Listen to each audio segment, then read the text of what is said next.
読み直しているで読み直しているだけがで読み直しているで読み直しているで読み直しているで読み直しているで読み直している息すしたいとで読み直しているで読み直しているだけがで読み直している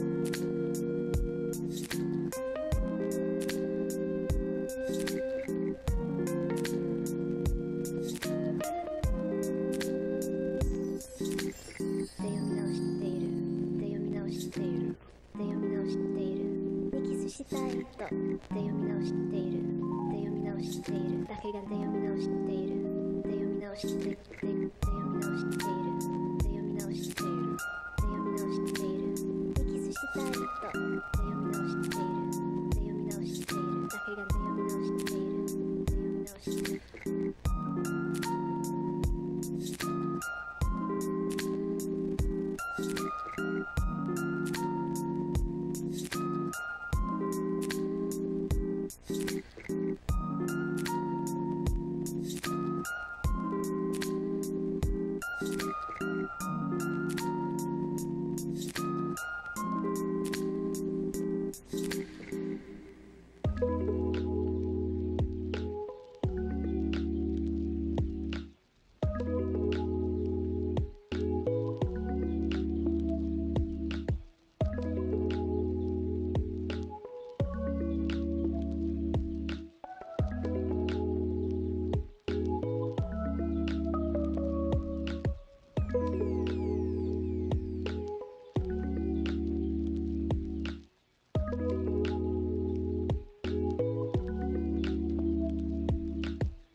The series finale between the Hastings Sodbusters and the Pierre Trappers about to get underway.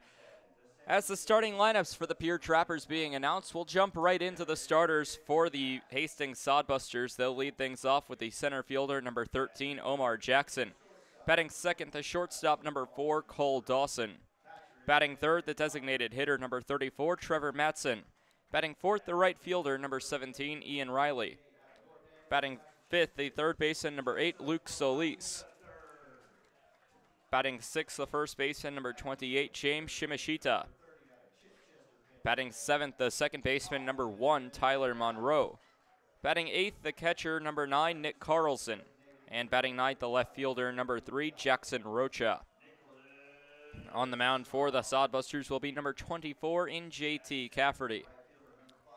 Meanwhile, for the Pierre Trappers, they'll lead things off with the second baseman, number 17, Ty Stouse.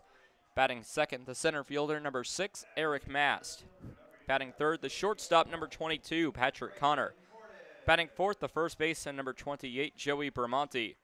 Batting fifth, the third baseman, number 30, Colin Adams. Batting sixth, the designated hitter, number 35, Nicholas Strong. Batting seventh, the right fielder, number 5, Andrew Kim. Batting eighth, the left fielder, number 3, Braden Cordes. And batting ninth, the catcher, number 2, Thomas McKenna, with Jacob Newman, number 21, starting on the mound. So 2 players who started off this season as position players will be the two starting pitchers in today's contest. Jacob Newman going to be making his 6th start for the Trappers in just his first start. Does not have a record with a 4.05 ERA. Has struck out 9 batters, walking 12. Meanwhile, for the Sodbusters, JT Cafferty making his 4th start and 7th appearance. We'll take a quick break for the national anthem and be back for the Sodbusters and the Trappers.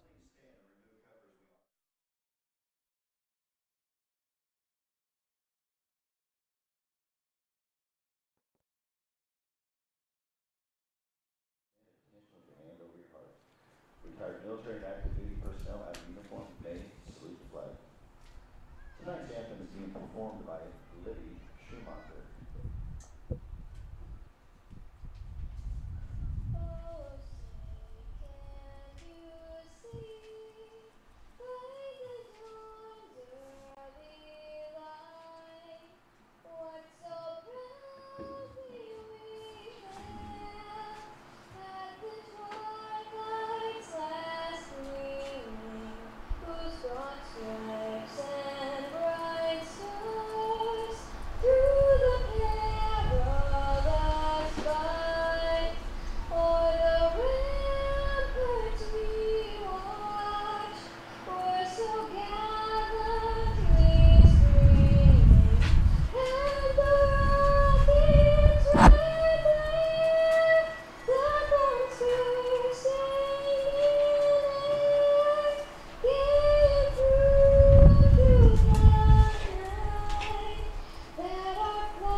First pitch coming up here on July 11th, 2021. So the national anthem has been sung, and that means it's time to play ball here from Hyde Stadium between the Hastings Sodbusters and the Pierre Trappers. We went through the starting lineups, and now the starting pitchers, both position players entering the season that have taken more two-way roles. Jacob Newman, since making his first appearance as a pitcher, has not had another at-bat. However, Newman making his 6th appearance and just his first start for the Pierre Trappers, does not carry a record with a 4.05 ERA, walking 12 and striking out 9. Meanwhile, for Cafferty, he will be making his 7th appearance and his 4th start, an 0-3 record with an 8.26 ERA, walking 5 and striking out 14 batters so far this season. We'll take a quick look at the defensive lineup for the Pierre Trappers before we jump into today's ballgame. So the defensive lineup for the Pierre Trappers as they take the field after their team huddle In left field will be Braden Cordis. In center, Eric Mast. In right, Andrew Kim. At third base, Colin Adams. At shortstop, Patrick Connor. At second base, Ty Stouse. At first base, Joey Bramante. On the mound, Jacob Newman. And behind the plate, Thomas McKenna. Batting order one more time for the Hastings Sodbusters. Leading things off, the center fielder, Jackson. Then the shortstop, Dawson. The DH, Matson. The right fielder, Riley. The third baseman, Solis. The first baseman, Shimashita. The second baseman, Monroe. The catcher, Carlson. And the left fielder in Rocha. The Trappers will look to split the 4-game series with the Sodbusters after splitting the doubleheader yesterday. Sodbusters took game 1 of this series in a high-scoring game on both ends by a final score of 15-12 in the last time that these two teams played 9 innings against each other. Meanwhile, for Hastings, they'll look for a road series victory. They've been pretty close to one of the worst teams on the road heading into this series at Hyde Stadium. In this series alone, they have doubled their season road wins. They entered Hyde Stadium on Friday with 2. They've at least gotten 4. So for the Hastings Sodbusters, Omar Jackson, Cole Dawson, and Trevor Matson will lead things off.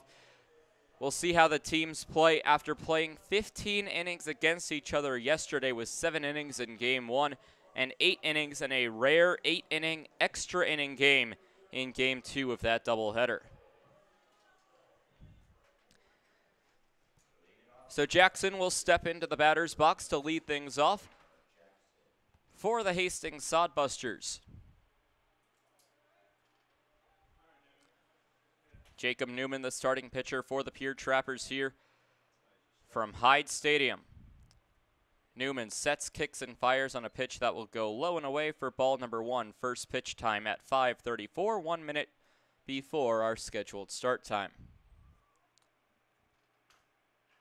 Now a check swing, a dribbler over to third. Adams will pick it up, fire it onto first base. In time for the out. Second pitch swinging for the out.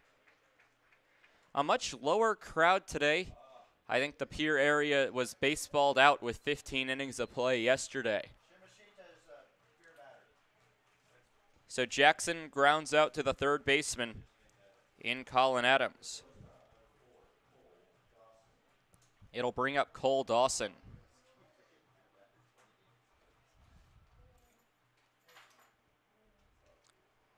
Dawson out of Russellville, Arkansas will take the first pitch for a ball.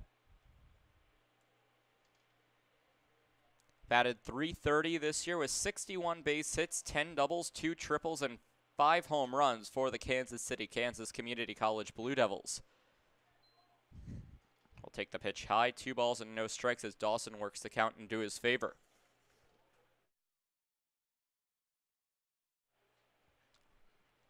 So now a 2-0. The pitch from Newman will miss outside for ball number 3. Umpires in today's contest will be a flip from the last game with Tristan Jones back behind the plate and Samuel Barrett in the field. That 3-0 will miss for ball number 4. So Newman, with no strikes put up on the scoreboard yet, his lone strike in his appearance was put into play by Jackson.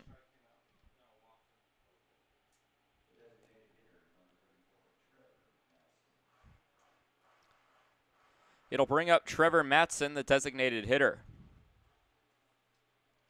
First pitch to Matson will be taken on the inside part of the plate for ball number 1.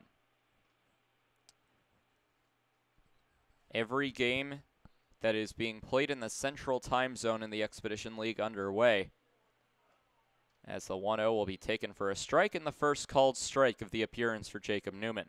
Matson batting .314 on the year. In game 2 of last night's doubleheader, went 1 for 4. We'll take the pitch high for ball number 2 and work the count into Matson's favor. 2 balls and 1 strike with a runner standing at first base and Cole Dawson after he drew a walk.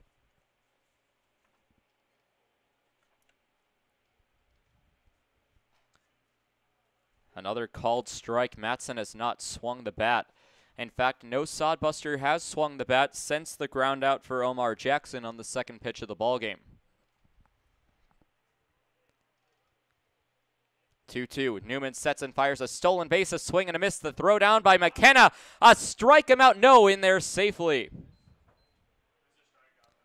Missed the tag, however, it will be a strikeout swinging.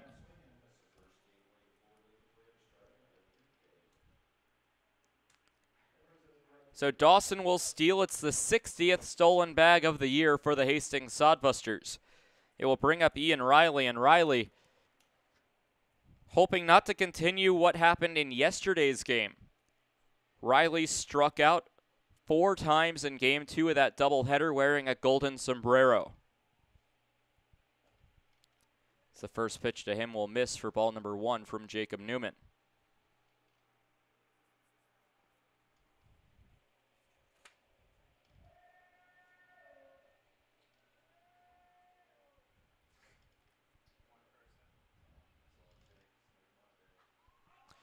A pop fly into foul territory. Chasing after it is Adams next to the Sodbuster dugout. Couldn't make the catch. It was a close play. It landed right onto the green railing of the Sodbuster dugout. 1 ball, 1 strike. The Sodbusters giving off very heavy Oakland Athletics vibes with their uniforms tonight. It will be green socks with yellow stripes, gray pants, gray uniforms with green numbers on the back, green number on the front with a green Hastings in that baseball script that has been made iconic across the front. Additionally, their hats, a B''S, a combination of the Red Sox and Athletics, as the pitch will miss for ball number 2. It will be green-backed hats for the Sodbusters with a white front with a B''S. Again, that Red Sox Athletics combination with a yellow brim. Trappers will wear gray pants. On a 2-1 ground ball over to Adams. Adams will pick it up, fire onto first base. It will be in time for the out, and we'll have to leave it there. A pair of 5-3 groundouts and a couple assists by Colin Adams. 1 strikeout for Jacob Newman. This inning, no runs, no hits, no errors, and 1 runner left on base for the Sodbusters. Bottom of the first inning coming up with Ty Stouse, Eric Mass, and then Patrick Connor due up when we come back. Hey, it's the old top Gator here with Gators Pizza Pasta Subs in the Northridge Plaza. Gators is known for top quality food. Now you can have our food selections delivered right to your front door using DoorDash. That's right, now you have 4 ways that you can get great Gators food. Dine in, carry out, curbside pickup, and now delivery through DoorDash. Gators has been serving the Pierre area and now Trappers baseball fans since 1987. Gators Pizza Pasta Subs in the Northridge Plaza.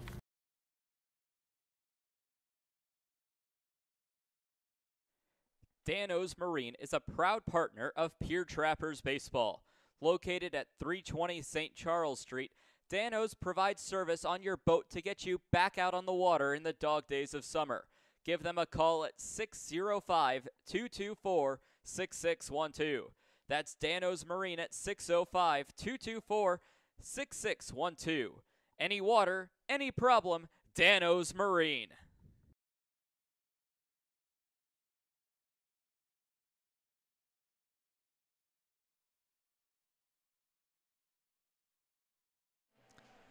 Bottom of the first coming up. Defensive order for the Hastings Sodbusters will have Rocha in left, Jackson in center, Riley in right, Solis at third, Dawson at short, Monroe at second, Shimashita at first, Cafferty on the mound, and Carlson behind the plate. Trappers' batting order will consist of the second baseman Stouse, the center fielder Mast, the shortstop Connor, the first baseman Bramante, the third baseman Adams, the DH Strong, the right fielder Kim, the left fielder Cordes, and the catcher in Thomas McKenna. Starting pitcher for the Hastings Sodbusters will be JT Cafferty. Cafferty, the native of Hastings, Nebraska, in 6 appearances and 3 starts, carries an 0-3 record with an 8.26 ERA in 16 1/3 innings pitched, has allowed 29 hits, 18 runs, 15 of them earned, walking 5 and striking out 14. His last appearance on July 6th against the Fremont Moo, pitched 2 1/3, allowing 9 hits, 5 runs, all of them earned, walking 3 and striking out 1, as Ty Stouse will step into the batter's box. Got a pinch hit performance in Game 2 of yesterday's doubleheader, as the first pitch will be called a strike for strike number 1.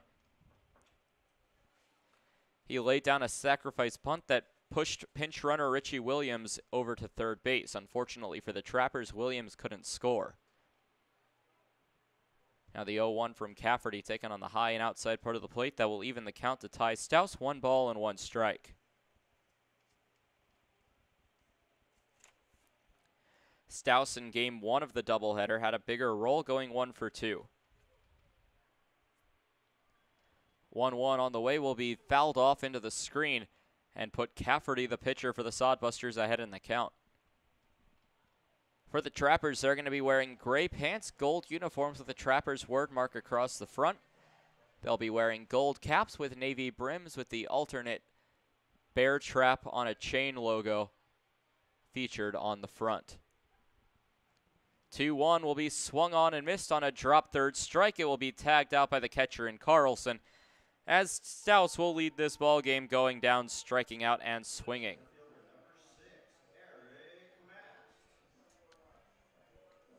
It'll bring up Eric Mast. Mast 2 for 4 in Game 2 of the doubleheader. He bats .263 on the year.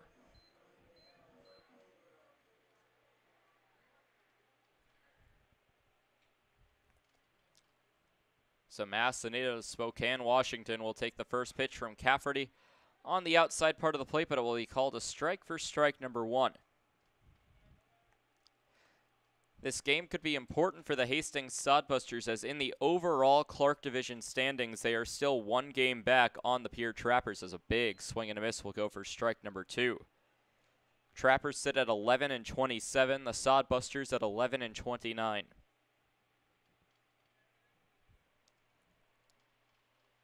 Winning percentage-wise, the Sodbusters last in the league. Second last is the Trappers, tied with the Casper Horseheads.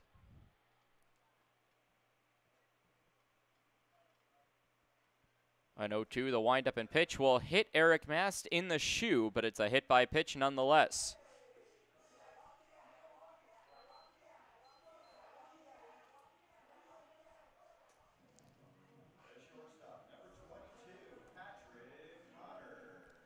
It'll bring up Patrick Connor. Connor played in Game 1 of the doubleheader, going 1 for 3, including grounding into 2 double plays, but also secured a double.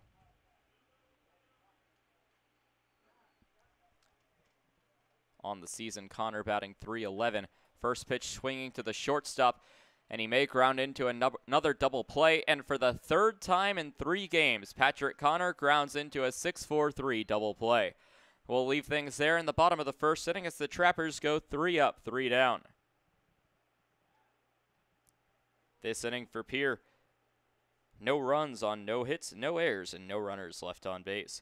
We'll be back for the top of the second inning. Solis, Shimashita, and Monroe due up for the Busters.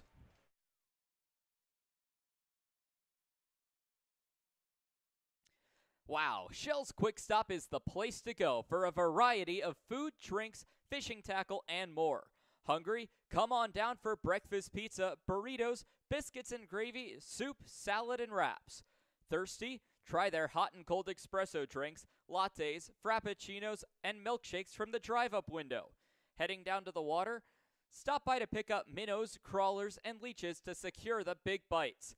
All of it's down at Shell's at 621 West Sioux Avenue. The Governor's Inn is the exclusive motel partner of the Pierre Trappers. Check out the special Trappers rate for your visit to Pierre and Hyde Stadium this summer. Call 605-224-4200 directly to get the Trappers rate.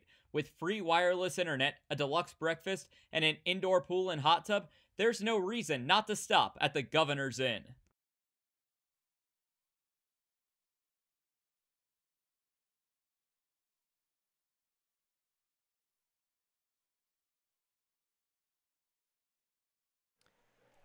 Back for the second inning as both teams went scoreless in the first inning. It's the first time the Trappers and Sodbusters have had a scoreless inning besides from yesterday's game. Game 1 of the doubleheader. the Trappers had struggled recently with having scoreless first innings. The last time it happened outside of this series for Pierre, as the first pitch will fall in for a strike, was all the way back on July 2nd when the Trappers and Sunfish put up matching zeros at Karas Park. 0-1 will be dribbled up the left field line and rolling foul for no balls and 2 strikes as Newman works himself ahead in the count to begin things here in the second. Sodbusters will travel back home to Hastings, Nebraska tonight before starting a new home series against the Casper Horseheads for 2 games. The 0-2 will run inside for ball number 1, while the Sodbusters leave town tonight. The Trappers won't be too far behind them. Trappers leave tomorrow morning, bound for Minot, North Dakota for a 2-game set against the Saber Dogs. A foul ball will hook into the screen, keep the count where it is at 1-2. Sodbusters actually have a very interesting part of their schedule coming up. It's a long homestand, but they take 2 against the Horseheads, then 2 against the Sunfish. As a pitch high and inside will put the count even to 2 balls and 2 strikes to Luke Solis. But then after that 2-game series against the Sunfish, they bring the Horseheads back in for another 3. As a pitch will miss, which will put the count full, 3 balls and 2 strikes.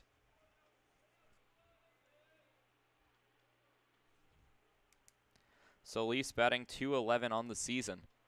As Newman, the payoff pitch will be a fly ball over to the right side. Bramante giving chase as that one will land in the player's entrance beyond the right field line fence. Count will remain 3-2.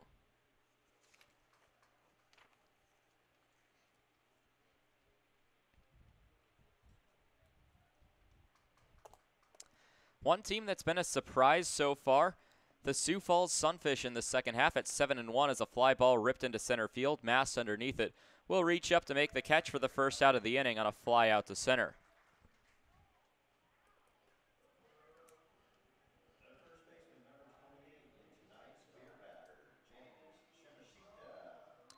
Shimashita announced as the beer batter for tonight's game. He went 2 for 4 with 2 strikeouts. Was put on second base in the 8th inning as the extra inning run rule was in effect and ended up being the game-winning run as he's first pitch swinging to right field. It will drop for a base hit, so a good start for James Shimashita.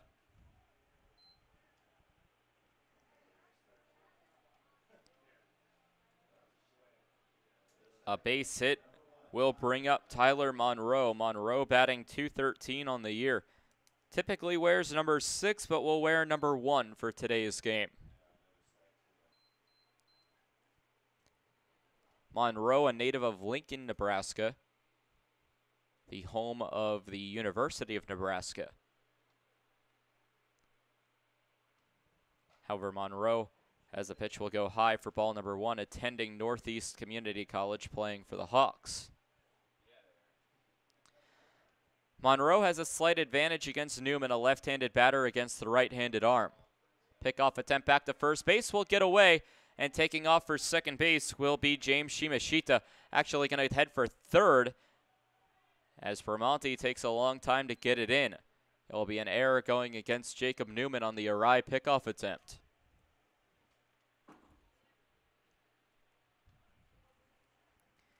So Shimashita advances 2 bags on the E1.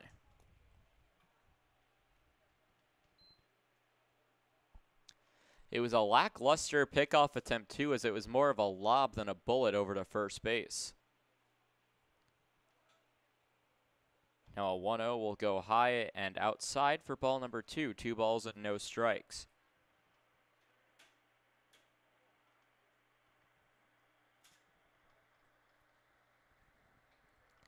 So a 2-0 coming from Newman as the pitch will miss.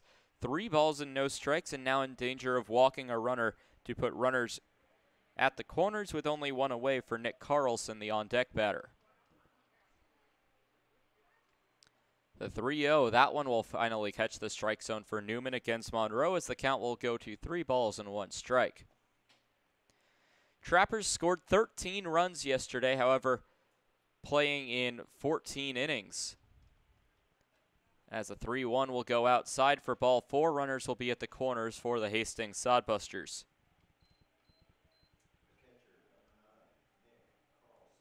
It'll bring up Nick Carlson, but for the Trappers only playing 14 innings, scoring 13 runs.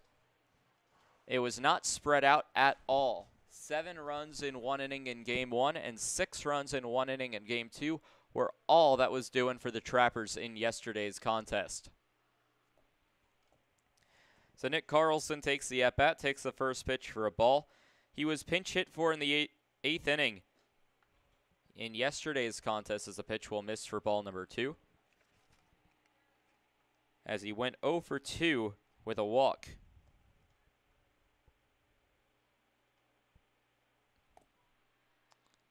So Carlson faces a 2-0, will swing on a ball up the middle. This could be 2. Connor on to Stouse, but the ball will get away. That's going to drive in a run. Bramante chases after it, heading for third. Now is Tyler Monroe will get the stop sign, and advancing will be Nick Carlson. So Carlson will reach on a fielder's choice as Monroe safe on the air.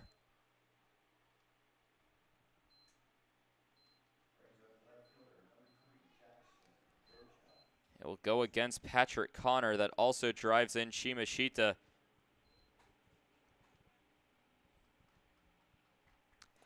Now runners at second and third with only 1 away and a run is in.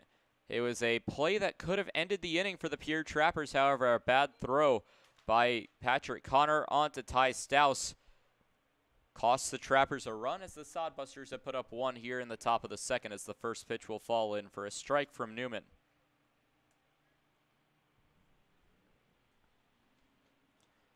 "1-0 will miss outside to put the count to 1 ball and 1 strike. Trappers trying to avoid the series loss. They will have to have a win today in order to split the 4-game series.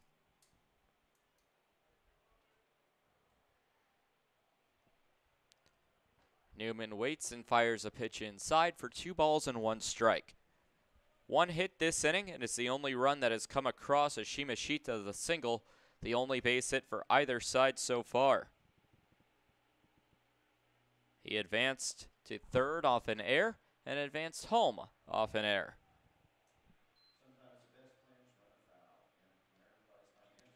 Foul ball will even the count to 2 balls and 2 strikes.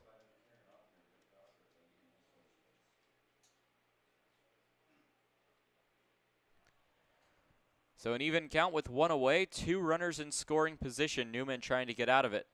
2-2 swung on and missed, and that will go for strikeout number 2 of the ball game for Newman, and out number 2 of the inning as Jackson Rocha goes down on strikes.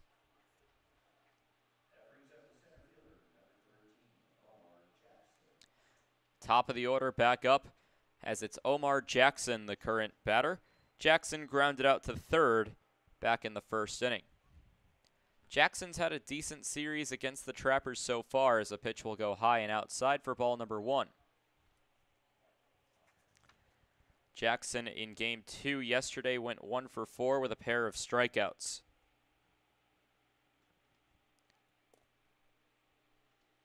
Jackson batting .220 on the season. Second pitch, swinging on a fly ball to left field. That's going to drop for a base hit and roll into the corner. In to score is Monroe and Carlson. It will be a 2 RBI. Sliding into second base and in there with a stand-up double is Omar Jackson. So a 2 RBI double for Omar Jackson will extend the Sodbuster lead now to 3-0.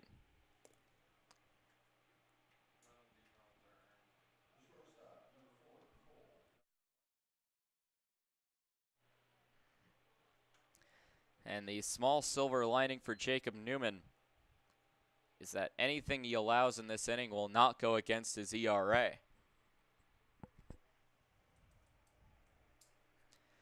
So a double for Omar Jackson puts another runner in scoring position for the Sodbusters. Wind up and pitch, and that's a fly ball to left field. Chasing after it and reaching up is Braden Cordes, who makes the catch out and left. So that finally will end the inning. 3 runs, none of them earned off 2 base hits, 2 errors committed by the Trappers as the Sodbusters will leave 1 runner on base. Sodbusters with an early 3-0 lead here in the middle of the second inning. Trappers will look to bounce back with Bramante, Adams, and Strong due up.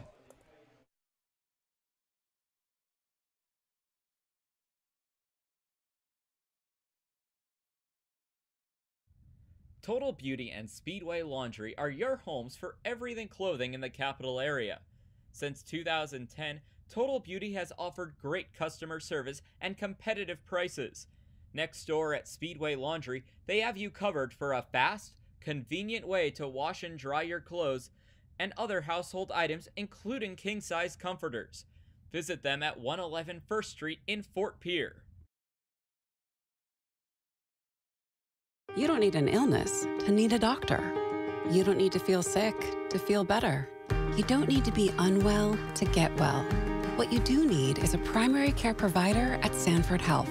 Better healthcare starts with regular wellness visits and a familiar face who knows you, your concerns, and your goals.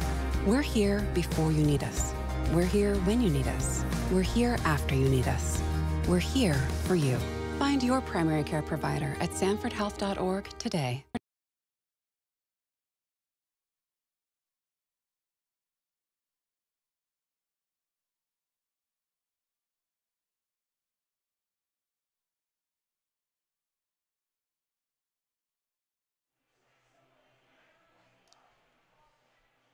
Back for the bottom of the second inning here as the Sodbusters took the top half of the inning to do their bidding. 3 runs on 2 hits and 2 errors committed by the Pierre Trappers. They're now up to 74 errors committed on the season with 2 today.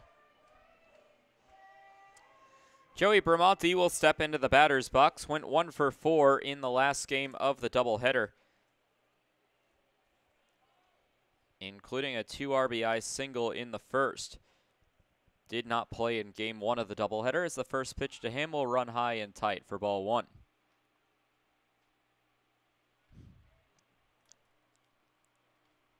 One ball, no strikes. Sodbusters 3, Trappers 0.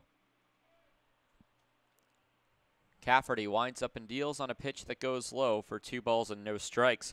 Last inning, Trappers went 1-2-3 as Stouse struck out swinging. Mass was hit by a pitch but was then out on the next batter when Patrick Connor grounded into a 6-4-3 double play. 2-0 on the way from Cafferty as it will go low for ball number 3. 3 balls and no strikes.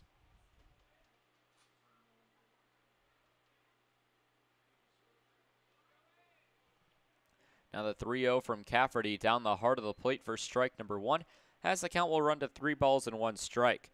Colin Adams stands on deck.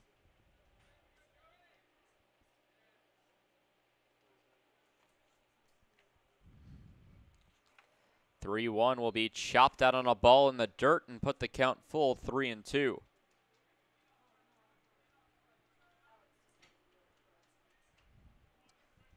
Colin Adams, who stands on deck in his last game, went 1 for 3 with a double. Now a fly ball over to right field. Underneath it and reaching up to make the catch will be Riley in right.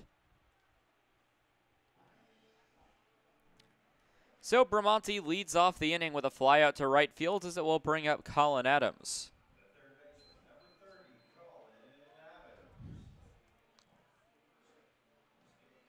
Adams batting .286 on the year. Is tied with Joseph Bramante for the team lead in home runs. In the last game of the doubleheader, Adams went 1 for 3, including a double in game 1, launched a 3-run home run in the second inning. As a called strike will put the count to Adams at no balls and 1 strike from JT Cafferty.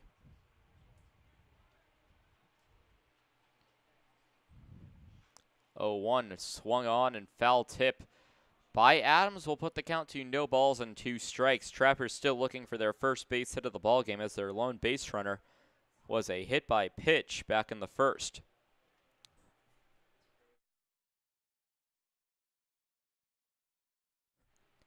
So Adams faces a 1-2 count. Cafferty looks in. will take a high kick and fire inside on a pitch that will go high above the letters for 1 ball and 2 strikes.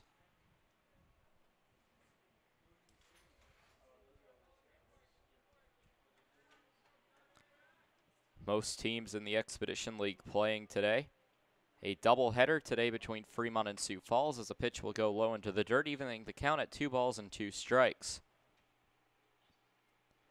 Bottom of the first inning from Spearfish. It's already 5-0 Sasquatch, a big first inning for Spearfish. 2-2 on the way, swung on and missed by Colin Adams, the second strikeout of the ballgame for JT Cafferty.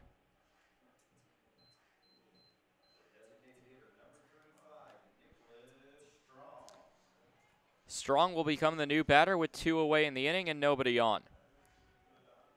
Strong did not play in Game 2 of the doubleheader, but did play in Game 1 as he went 1 for 3, including scoring a run. He also reached on an error, which allowed Andrew Kim to come in to score on that 7-run second inning in Game 1 of the doubleheader.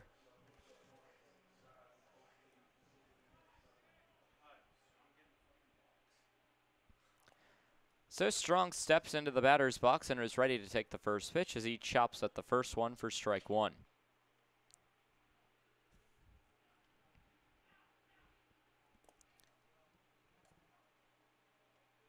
Nicholas Strong in the midst of a 9-game hitting streak. It's a pitch taken on the outside part of the plate for strike number 2.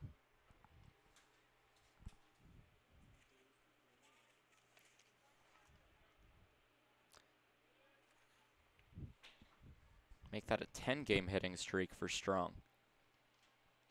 0-2 on the way and a fly ball into center field. Chasing after it is Riley in right. Riley will reach up to make the catch for out number 2 of the inning. Out number 3, excuse me.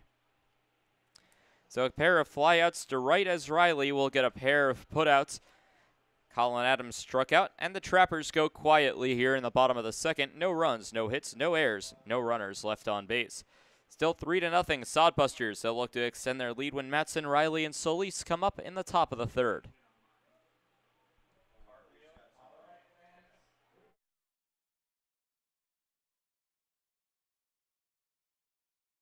You don't need an... Trappers fans, summer is here. Get your boat back in shape with a visit to Dano's Marine. Dano's Marine will get you back out on the water this summer with excellent service and years of experience. Give them a call at 605-224-6612 or visit them at 320 St. Charles Street in Pierre. Any water, any problem, Dano's Marine. Join the Shell's loyalty program and never pay full price for gas again. Shell's loyalty members also get monthly specials for increased savings. Shell's doesn't just fill up your tank, but it also fills up your stomach with a variety of food and drinks. Become a Loyalty Club member today by visiting Shell's at 621 Sioux Avenue or give them a call at 605-224-6266.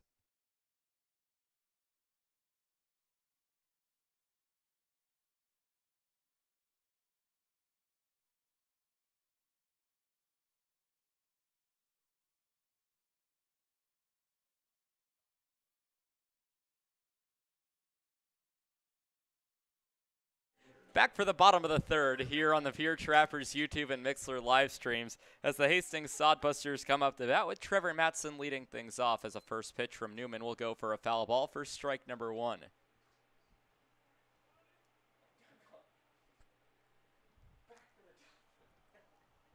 So Matson, after striking out against Jacob Newman, the first time through the lineup struck out 2 batters, Matson and then Rocha at the bottom of the order. 3 runs came across for the Sodbusters in the last inning.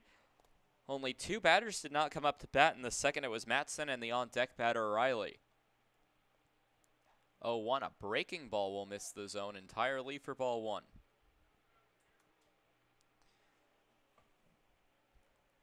So 1 ball and 1 strike. Trappers tomorrow will take the road trip as another pitch will miss for ball 2. 2 balls and 1 strike. About 5.5 hours north to Minot, North Dakota. It's their final trip to Minot this season as they take on a 2-game series with the SaberDogs as a 2-2 fouled back into the screen, or a 2-1, which will make it a 2-2. Trappers have gone 0-6 this season against the SaberDogs, but will look for their first win against the first half Lewis Division champions in tomorrow's ballgame. For the Sodbusters, as the 2-2 swung on and missed into the glove for his second strikeout of the ballgame and Newman's third strikeout of the game. Matson 0 for 2 with a pair of punch-outs.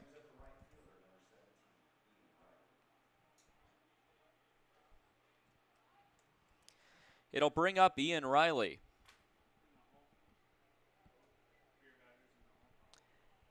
Riley grounded out to third in his last at-bat. For the Sodbusters, they've faced a very minimal part of their lineup as a bunt will be a pop-up and roll into foul territory. That one took a very unfortunate bounce for Ian Riley, almost taking a 90-degree turn towards the Sodbuster dugout.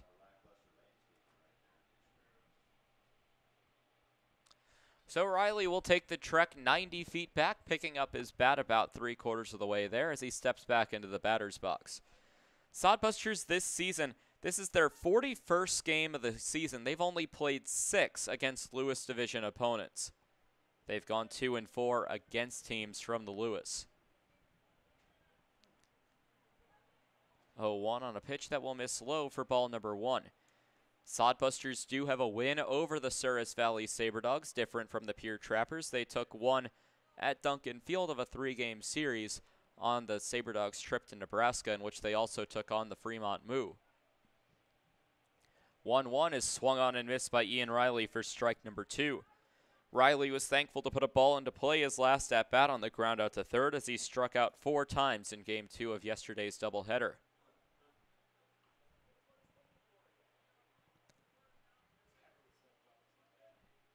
So 1 ball, 2 strikes. Newman winds up and deals on a pitch that will catch the low part of the zone and miss the zone. 2 balls, 2 strikes. The count will go even.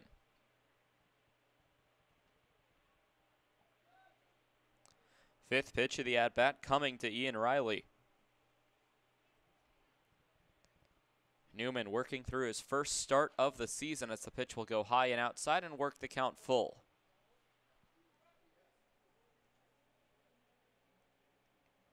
3 balls, 2 strikes. Reflected by the home plate umpire in Tristan Jones. As a pitch high, as Riley will work the count into his favor, drawing a 1-out walk.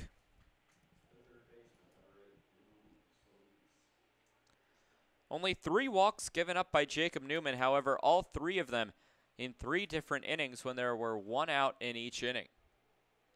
Bit of a pattern forming for Jacob Newman's day.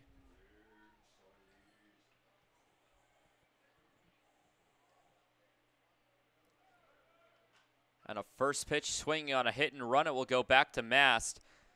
Retreating is Riley. Mast, a diving play, will pick it up, makes the catch, bobbled it, but it will be called an out in center field. So a fly out to center will go for out number 2 with a runner at first base. It's Solis's second time today flying out to center.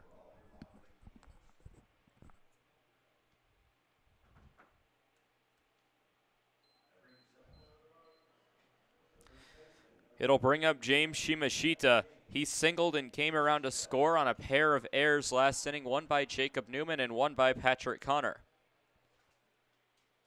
Runner at first base. Takes off on the first pitch low. The throw down by Thomas McKenna, and that is not in time. A stolen base for Ian Riley. Second stolen base in which it looked like the throw was in time, but the tag was not.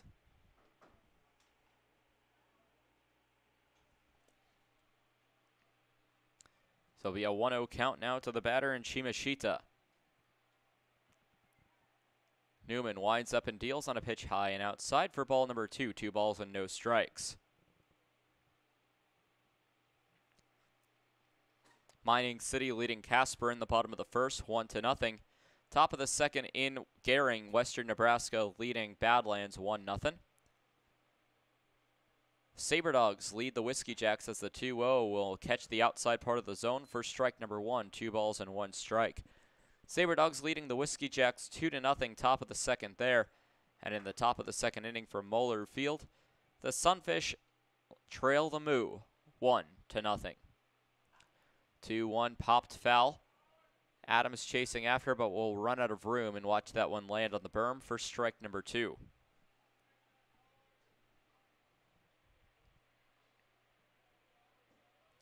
As 4 kids will race for the ball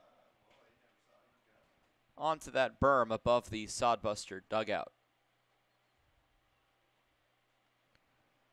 2 balls, 2 strikes. To James Shimashita.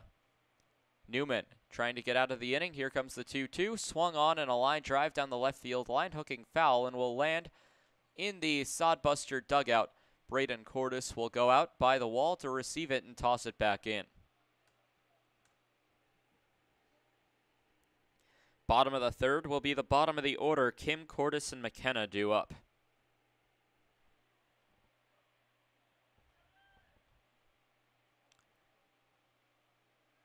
2-2. Newman checks back over at second base. The windup and pitch on the outside part of the plate for ball number 3 as the count will run full. So now a full count to James Shimashita. 1 for 1 on the game.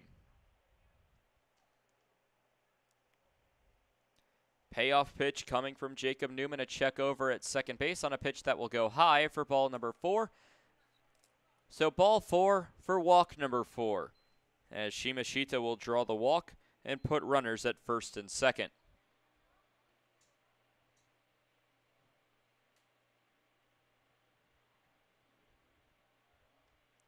Time called as Montario May will come out to talk to his pitcher in Jacob Newman. With his 4 walks today, he now has 16 walks on the season. With 3 strikeouts, he's up to 12.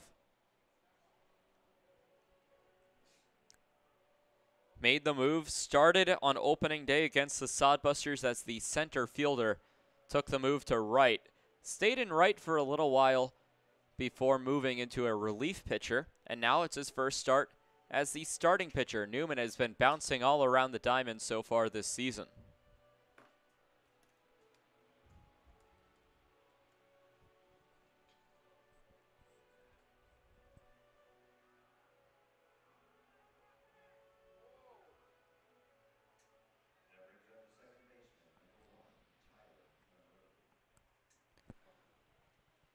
Tyler Monroe will take the at-bat here.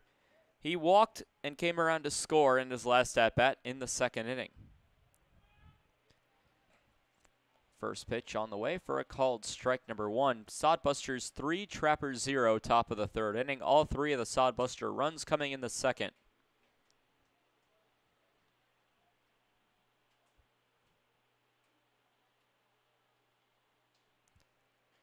Second pitch of the at-bat from Newman will miss low. 2 balls and no strikes to the Sodbusters second baseman.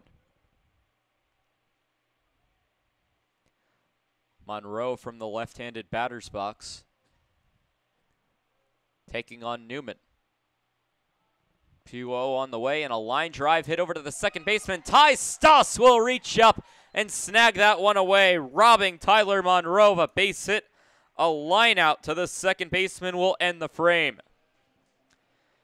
Top of the third for the Sodbusters. No runs, no hits, no errors, and 2 runners left on base. Bottom of the third coming up with Kim, Cordes, and McKenna due up for Pierre.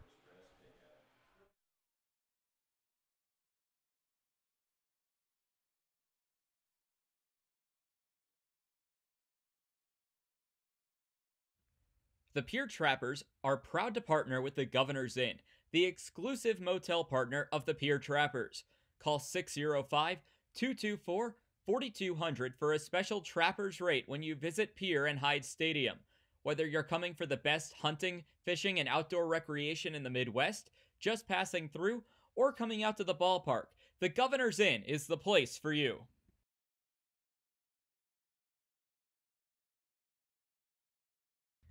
When it comes to clothing in the capital area, Total Beauty and Speedway Laundry have you covered.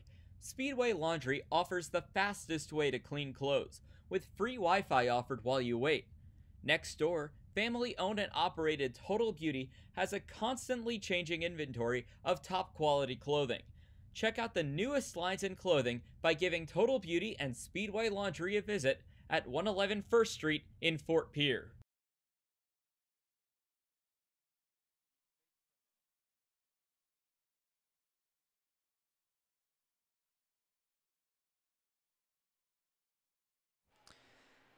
Back for the bottom of the third inning, as Andrew Kim, Braden Cordes, and Thomas McKenna will lead things off. Today, a day that a lot of people looking at the sport of baseball, and a spot that these players, I'm sure, would love to be sometime in the near future at the MLB draft.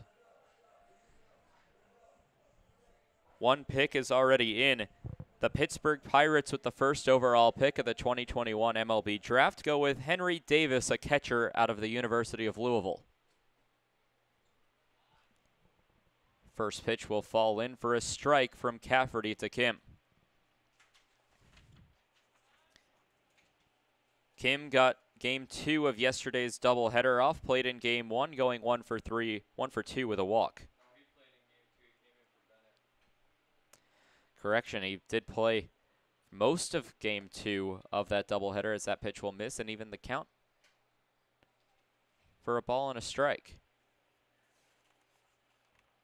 In that game, went 1 for 3.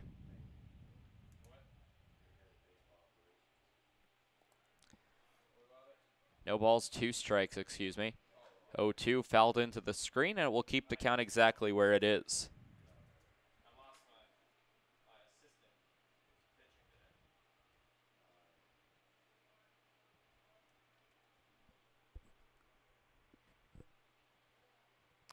So now an 0-2 count. The pitch from Cafferty and a pop fly over to left field. Riley and Solis chasing after it. Solis will call it off, and a pop out to third will begin things here in the third for the Trappers.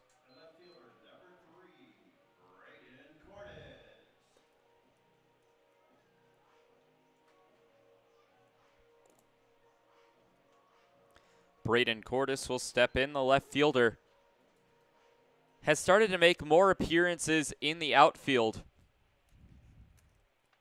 Is a traditional left side of the infield, third base and shortstop. Cordes got pinch hit by Tyler Skelton in yesterday's contest. Takes the first pitch for a ball. He went 1 for 3, including reaching on an error.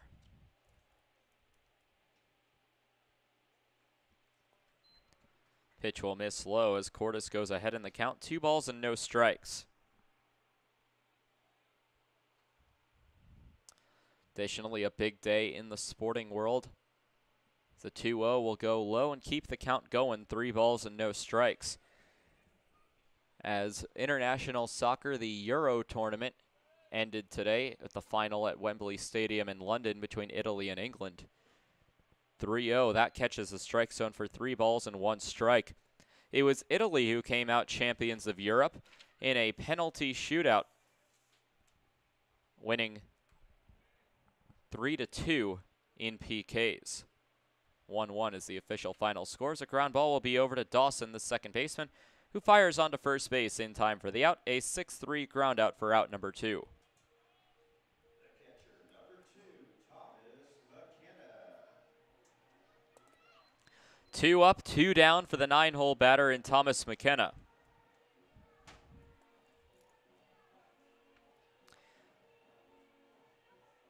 McKenna, the left fielder in yesterday's game 2, went 1 for 3 with a walk and a strikeout.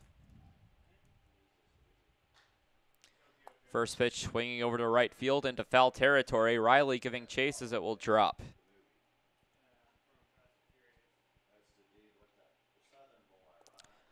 So that will be a long strike number 1 down the right field line. First pitch swinging by Thomas McKenna.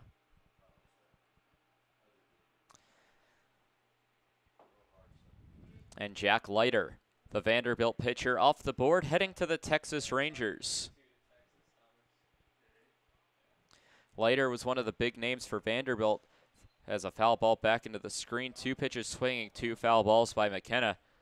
It was him and Kumar Rocker who led the Vanderbilt pitching staff. So Leiter taken by the Texas Rangers. It's now the Detroit Tigers on the clock. And 0-2 on a pitch that will miss for ball number 1. First pitch that McKenna does not swing at. 5:35 start time means we'll get out of here while the sun is still up. 1-2 on the way, and that bounces in the dirt to even the count to 2 balls and 2 strikes. Thomas McKenna, the last batter to have not gotten a plate appearance yet, as he's the 9-hole batter for the Trappers. So far, Cafferty has faced the minimum on a called strike 3, and that will end the inning. 3 up, 3 down go the Trappers at strikeout number 3 of the ballgame, as Cafferty has struck out 1 Trapper in each inning so far. McKenna goes down looking, no runs, no hits, no errors, nobody left on base. Nothing doing for the Trappers as 9 up and 9 down. We'll head to the 4th inning with Carlson, Rocha, and Jackson due up for the Sodbusters.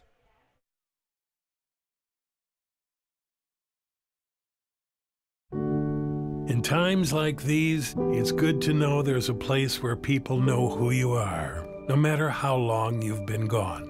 A place where the smells of home cooking are still in the air, where a simple wave warms your heart, and sharing stories with family, friends, and your community is just a way of life.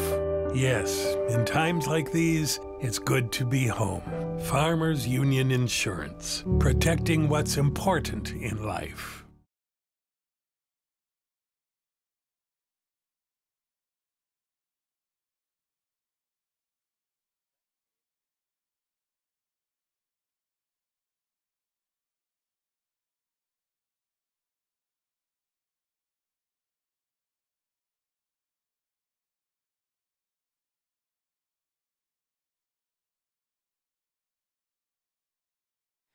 Top of the 4th inning, about to get underway with Jacob Newman still on the mound. A few sponsors we'd like to say thank you to before we get things started, including Allied Plumbing and Heating, Capital City Wine and Spirits, Kathy's Sun and Shine Properties, Chase Auto and RV, First Dakota National Bank, Floyd's Truck Center, and Guadalajara. Thank you for your continued support of Pierre Trappers Baseball. So it'll be Nick Carlson, Jackson Rocha, and Omar Jackson due up for the Hastings Sodbusters. Spelled differently, but the 9-hole batter and the 1-hole batter. First name Jackson in Jackson Rocha, and last name Jackson for Omar Jackson. So Carlson,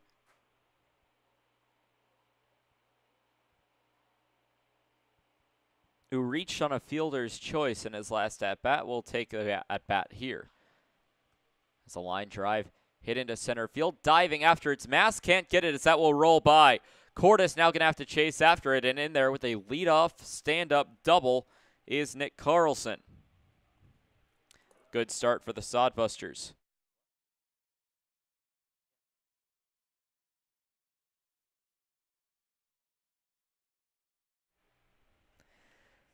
So a double for Nick Carlson will lead things off here in the 4th on the diving play by Mast, in which he just could not come up with the catch. Jackson Rocha, half swing, will be called a strike for strike number 1. Rocha going down to a knee as well. Rocha batting .048 on the year with only 1 base hit. His last appearance on the 4th of July against the Sasquatch went 0 for 2, striking out. 0-1 will be chopped back towards Newman. Newman will pick it up and fire onto first base in time for the out, so the 1-3 ground out will go for out number 1, but it does advance Carlson 90 feet away.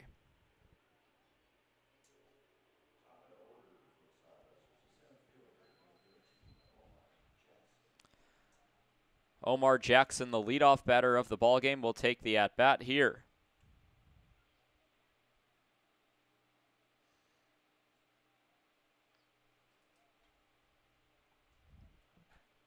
First pitch to him called a strike.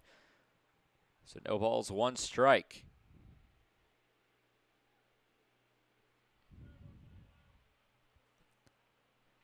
Newman sets, kicks, and fires on a breaking ball on the outside part of the plate for ball number 1 as the count will go even. 1 ball, 1 strike.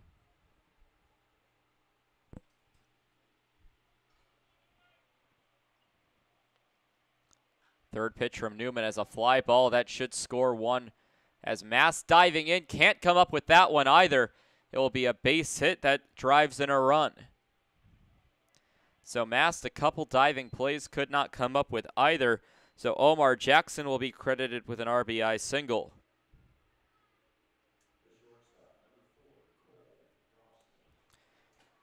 It also drives in a run, so it's now 4-0 Sodbusters.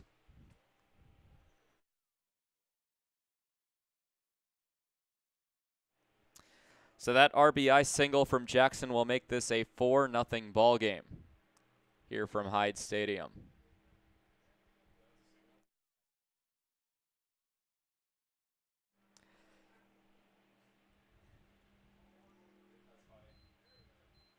So now Cole Dawson will take the at-bat on a pitch outside and misses low for ball number 1 as it kicks up some dirt.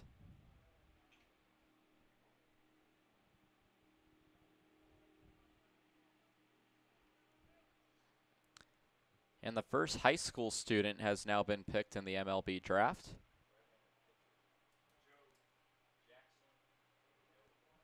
Runner goes, and Jackson the throw down from McKenna on a pitch that misses. Once more the tag, not in time, and an on-time throw. So a stolen base for Omar Jackson will put another runner in scoring position with just 1 away as the count will go even to 1 ball and 1 strike. Jackson Joby, or Job, out of Heritage Hall School. As a ground ball hit over to the shortstop, Connor. It gets past the glove of Connor. Third error of the ball game committed by the Pierre Trappers, and the second on Patrick Connor as everybody will be safe.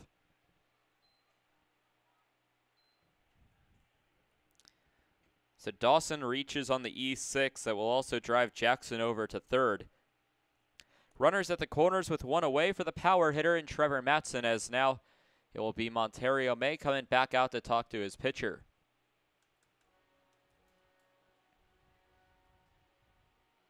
Heritage Hall School out of Oklahoma as Jackson taken by the Detroit Tigers, and is also the first player in this MLB draft that is younger than me, born on July 30th, 2002. The high school senior will be given the credit of the first high schooler picked in the 2021 draft. A few quick words from May as Newman is left on his own to take on Trevor Matson.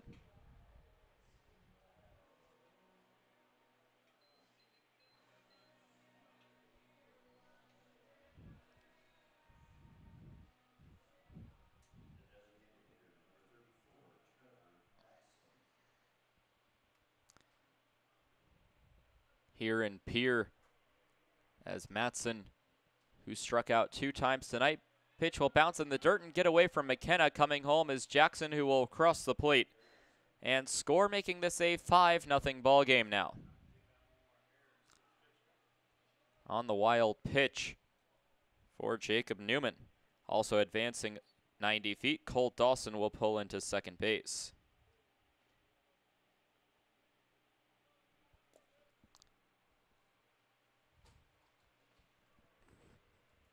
So Matson will take the first pitch for a ball, 1 ball, and no strikes. This pitch right above the letters, 2 balls, no strikes, the new count. Most common favorite baseball team here in Pierce, South Dakota is the Minnesota Twins, so Twins fans having to wait till pick number 26 to get their man in the first round as a pitch high and tight for ball 3.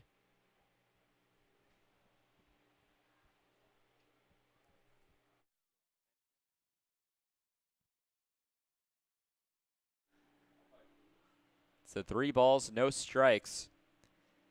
On a pitch down the heart of the plate for strike number 1. 3 balls and 1 strike.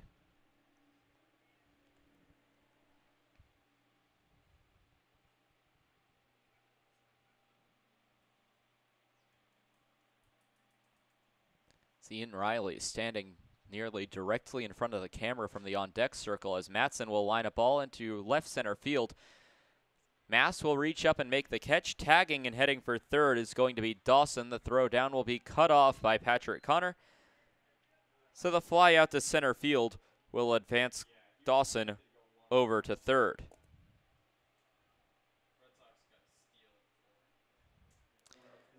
Out number 2 of the inning, as the Sodbusters have already pushed 2 across here in the top of the 4th. Ian Riley becomes the new batter. He's 0 for 1 today with a ground out and a walk. And I'll only give a couple more updates on the MLB draft, but the Boston Red Sox making their pick relatively quickly for Marcelo Meyer, a shortstop out of Eastlake High School in California. He was projected by many to be the first overall pick, but we'll wait till pick number 4 and fall into the team that calls Fenway Park its home. Pitch will miss low in the dirt for ball 1.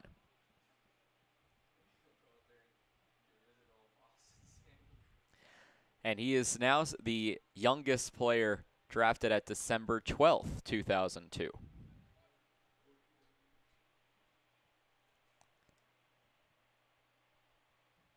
The 1-1 to Riley is a breaking ball that will miss high. 2 balls and 1 strike.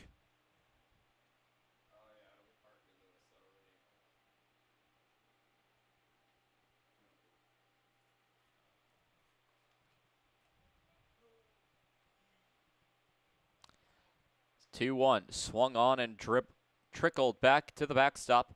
We'll even the count at 2 balls and 2 strikes. 2 away, runner at third base in Cole Dawson after he tagged up and headed for third on the fly out to center by Trevor Matson.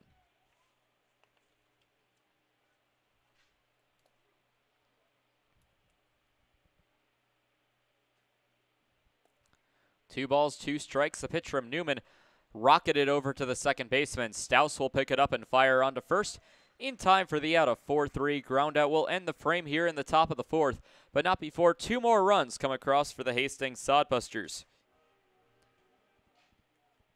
2 runs, both of them earned,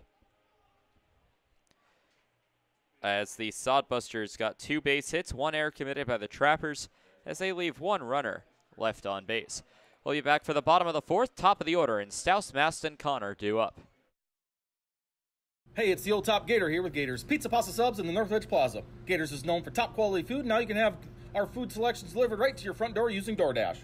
That's right, now you have 4 ways that you can get great Gators food: dine in, carry out, curbside pickup, and now delivery through DoorDash. Gators has been serving the Pierre area and now Trappers baseball fans since 1987. Gators Pizza, Pasta, Subs in the North Ridge Plaza. Dan-O's Marine is a proud partner of Pierre Trappers Baseball. Located at 320 St. Charles Street, Dan-O's provides service on your boat to get you back out on the water in the dog days of summer. Give them a call at 605-224-6612. That's Dan-O's Marine at 605-224-6612. Any water, any problem, Dan-O's Marine.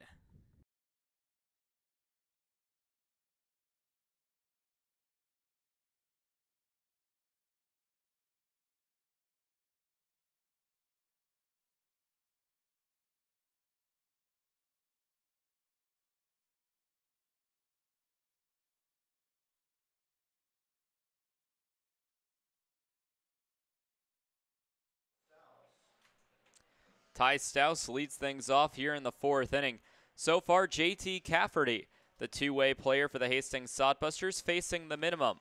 9 batters faced in 3 innings. The lone trapper to get on base was Eric Mast off a hit by pitch, who was out a batter later on a double play. Ground ball heading over to the first base side will hook foul for strike 1. We'll see how Cafferty fares the second time through the order. And so far, line scores 5 runs on 4 hits, no errors for the Sodbusters. No runs, no hits, 3 errors for Pierre. The 0-1 coming from Cafferty high for ball one. Cafferty being lights out so far.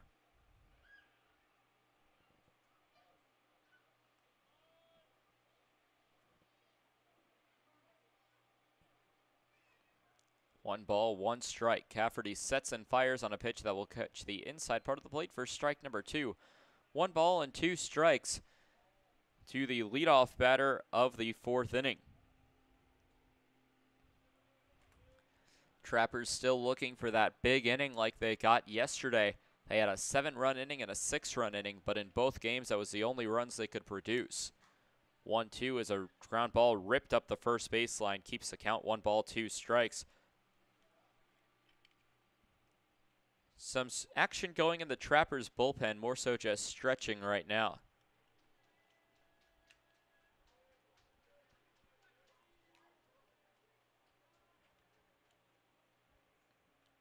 A 1-2, Cafferty sets and fires on a pitch that will run inside and hit Ty Stouse.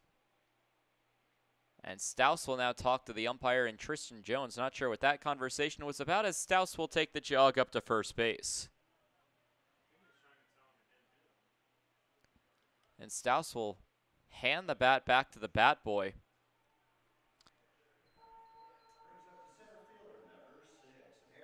As I think Stouse wanted to get the at-bat, but will become the second base runner of the ball game for the Pierre Trappers.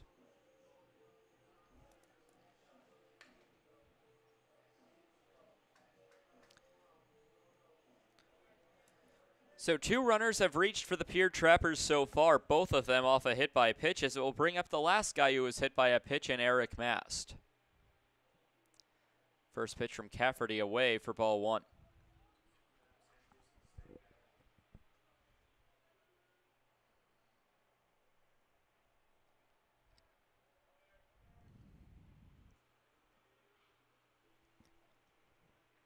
One ball and no strikes. A wind up in a pitch on a pitch that will go low. 2 balls and no strikes now with a runner at first base. Nobody out here in the bottom of the 4th. Trappers will look to at least score 1 to start chipping away at their 5-run deficit.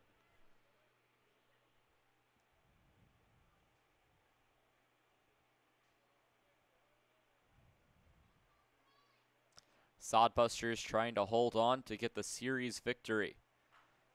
2-0 as a fly ball hit to deep left field. Rocha ranges back, but will reach up to make the catch. Went a little deeper than it sounded off the bat, but it will be a fly out to left field regardless.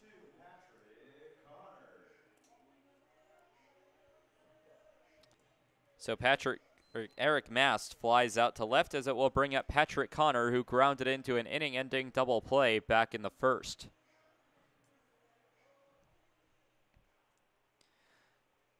Connor has grounded into 3 double plays in this series. Fly ball hit to right field. Chasing after it is Riley. Into foul territory. Will reach for it as it will bounce in front for strike 1.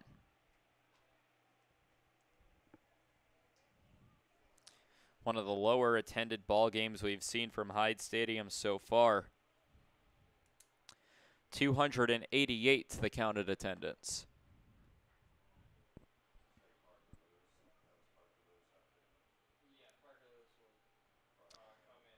So no balls, 1 strike. Cafferty accepts the sign, will kick and fire on a ground ball.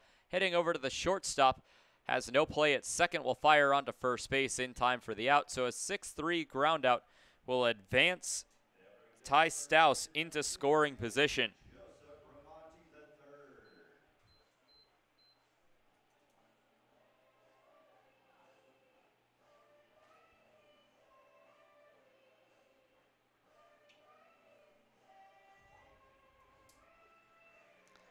So Joey Bramante will step into the batter's box after flying out to right field to lead off the 2nd inning in his last at-bat.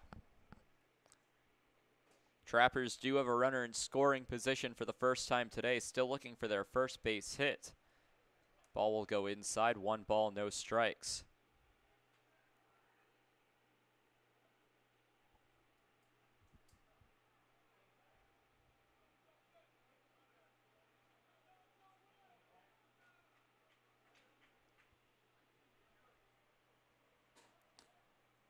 So now a 1-0 to Joey Bramante, as the 5th overall pick is in for the Baltimore Orioles at the MLB draft.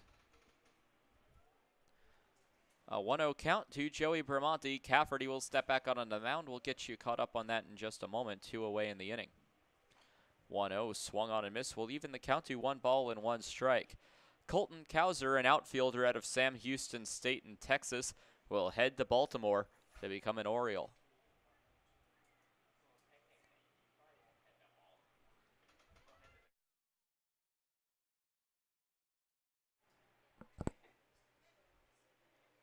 One and one as the pitch will go outside for ball number 2.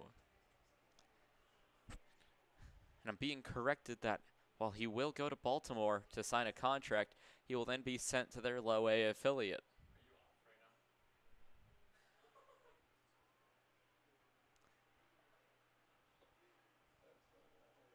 Two and one, Bramante will pop a fly ball out to the right field line and for a long strike number 2.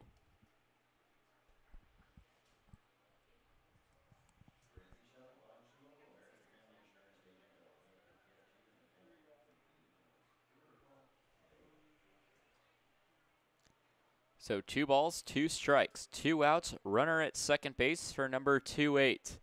2 runs have scored for the Hastings Sodbusters in the top half of the inning. So 2-2 will go inside and run the count full to 3 balls and 2 strikes.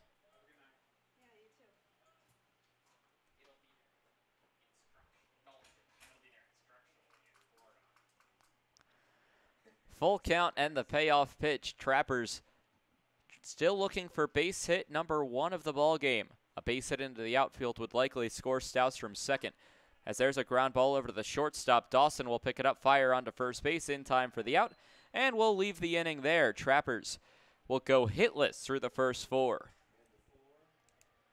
So Bramante gets out on the 6-3 ground out, and that's where we'll end the inning. 4 batters come up for the first time today for the Trappers. No runs, no hits, no errors, and a runner left on base.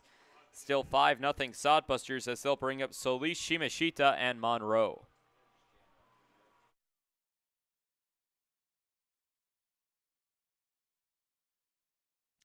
Wow, Shell's Quick Stop is the place to go for a variety of food, drinks, fishing tackle, and more. Hungry? Come on down for breakfast pizza, burritos, biscuits and gravy, soup, salad, and wraps. Thirsty? Try their hot and cold espresso drinks, lattes, frappuccinos, and milkshakes from the drive-up window. Heading down to the water? Stop by to pick up minnows, crawlers, and leeches to secure the big bites. All of it's down at Shell's at 621 West Sioux Avenue. The Governor's Inn is the exclusive motel partner of the Pierre Trappers. Check out the special Trappers rate for your visit to Pierre and Hyde Stadium this summer. Call 605-224-4200 directly to get the Trappers rate. With free wireless internet, a deluxe breakfast, and an indoor pool and hot tub, there's no reason not to stop at the Governor's Inn.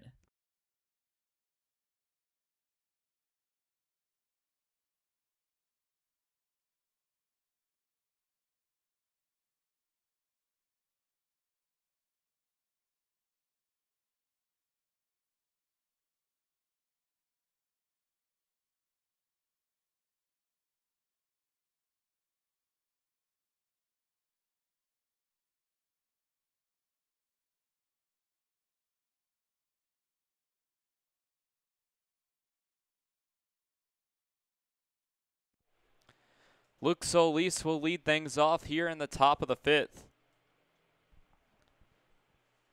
As now the umpire will tell the on-deck batter James Shimashita to get closer to their dugout. This entire series has been pretty much coming behind home plate as the first pitch will be fouled off onto Capitol Avenue, barely missing a turning car.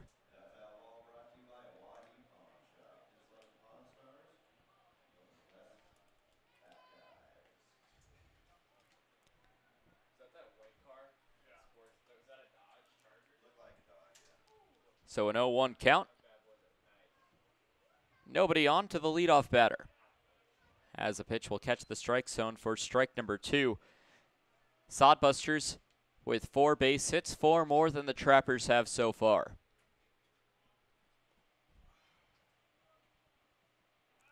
A big swing and a miss on a drop third strike. The throw down from McKenna to Bramonti in time for the out. A strikeout for strikeout number 4 of the ball game.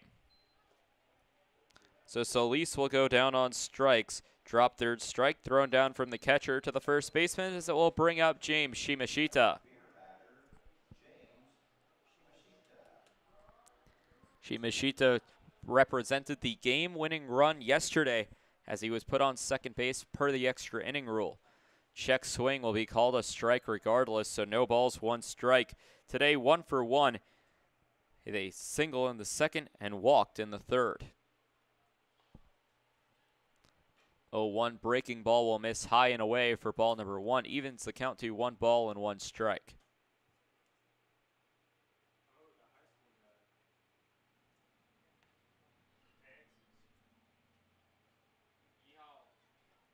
A big swing and miss for strike number 2.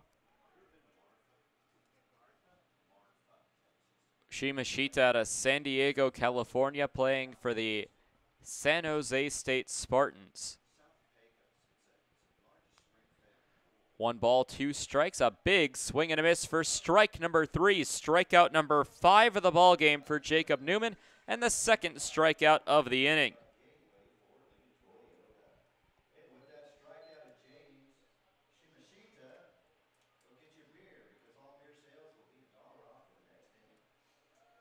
And Shimashita has made the attendance of 288 a bit happier as they're going to get $1 off a beer for the remainder of the inning. First pitch from Newman to the new batter is ripped into right field. Chasing back and reaching up to make the catch will be Andrew Kim. And a quick 1-2-3 inning with a pair of strikeouts. So the fly out to right will end things here in the top of the 5th. We're halfway through this ballgame. Trappers will bring up Adams, Strong, and Kim when we come back.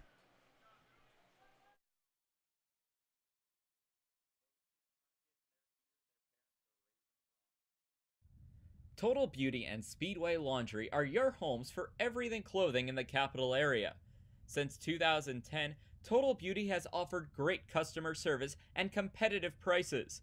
Next door at Speedway Laundry, they have you covered for a fast, convenient way to wash and dry your clothes and other household items, including king-size comforters.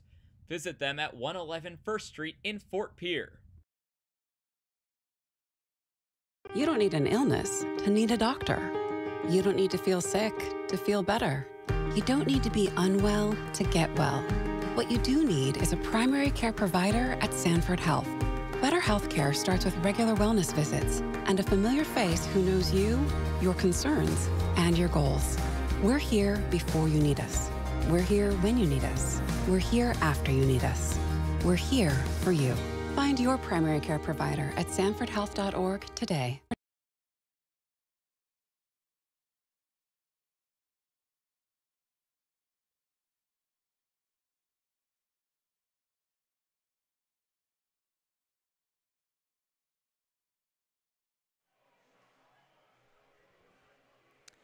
Bottom of the 5th inning, Trappers looking to get not only on the scoreboard, but in the hit column for the first time tonight. It will be Adams, Strong, and Kim, a combined 0 for 3.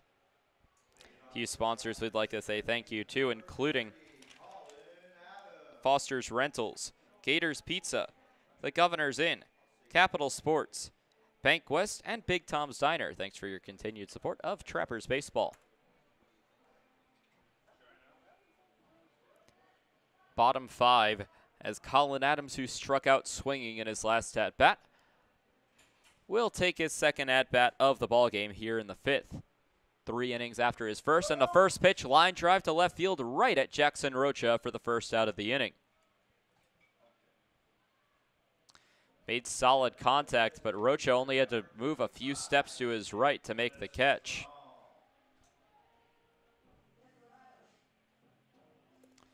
Strong 0 for 1 today after flying out to right field. Another pick is in from the MLB draft. The Arizona Diamondbacks will select Jordan Lawler, a shortstop out of Jesuit College Prep in Texas. So the first pitch will go low to Strong for ball number 1, the designated hitter in today's game. So far, the Pirates choosing a catcher, a couple of pitchers chosen by the Rangers and Tigers, shortstops by the Diamondbacks and Red Sox, and an outfielder by the Orioles. 1-0 will go low from Cafferty for ball number 2.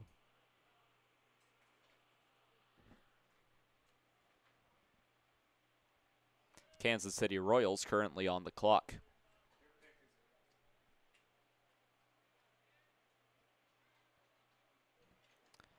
Pick will go low for ball number 3. 3 balls and no strikes.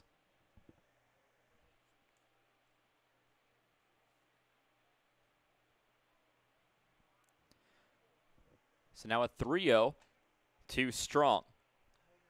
Expect that the red light should be on just to get base runners aboard, but we'll swing at the 3-0 and foul it off for strike number 1. Apparently there was no red light.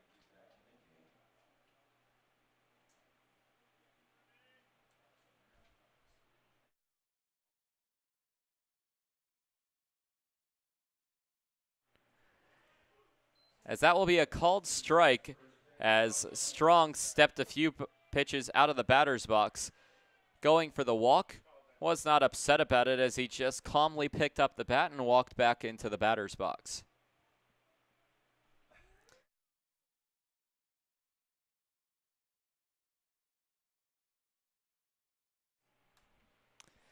Now a payoff pitch on a pitch that will catch the strike zone for a called strike number 3.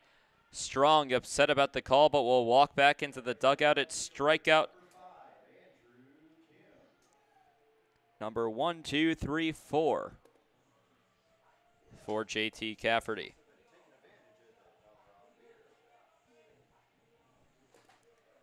Two away in the inning as it will bring up Andrew Kim, who popped out to the third baseman in his last at-bat.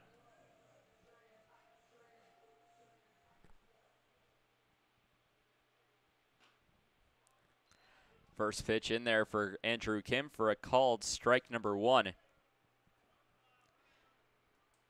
2 outs, nobody on. Trappers have been nearly shut out with the exception of 2 hit by pitches as a called strike will run the count to no balls and 2 strikes.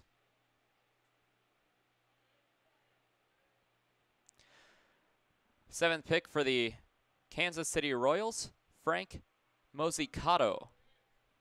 Might be butchering that name as a pitch will miss for ball number 1. He's from East Catholic High School in Connecticut.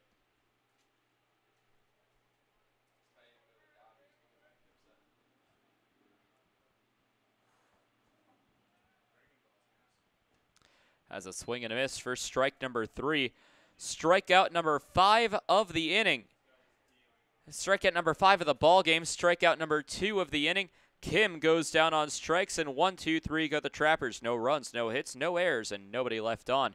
Here in the 5th, we head to the 6th with Carlson, Rocha, and Jackson due up for the Hastings Sodbusters.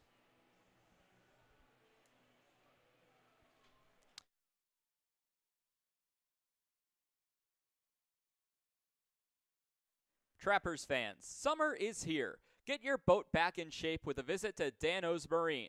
Dano's Marine will get you back out on the water this summer with excellent service and years of experience. Give them a call at 605-224-6612 or visit them at 320 St. Charles Street in Pierre. Any water, any problem, Dano's Marine.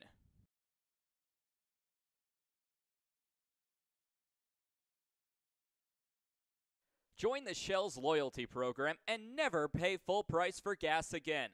Shell's loyalty members also get monthly specials for increased savings. Shell's doesn't just fill up your tank, but it also fills up your stomach with a variety of food and drinks. Become a loyalty club member today by visiting Shell's at 621 Sioux Avenue or give them a call at 605-224-6266.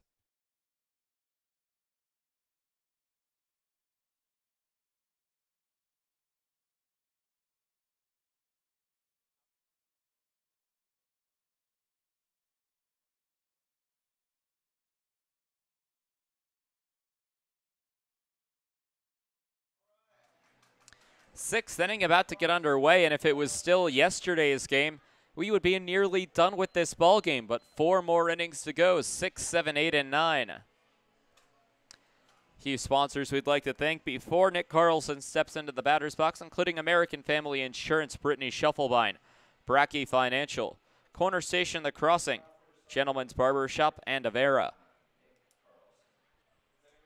Thank you for continuing to be sponsors of the 2021 Pierre Trappers baseball season.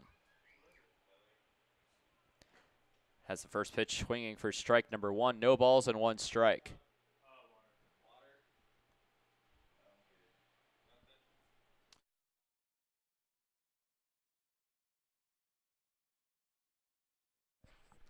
Ground ball heading back over to the third base coach for the Hastings Sodbusters as he'll pass it over the diamond towards the Trappers dugout. Count will go to no balls and 2 strikes to Nick Carlson.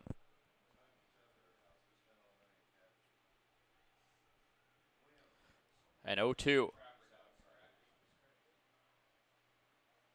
The pitch from Newman, a ground ball over to the third base side. That's going to be a fair ball. As getting to first base, heading over towards second. No throw from Colin Adams as Carlson will slowly retreat back to safety at first base. Second base hit of the ball game with a double earlier. Jackson Rocha takes the at-bat. He's 0 for 2 today, bringing his batting average down from 0.48. First pitch in there for a called strike number 1. So no balls and 1 strike to the new batter in Rocha, the left fielder.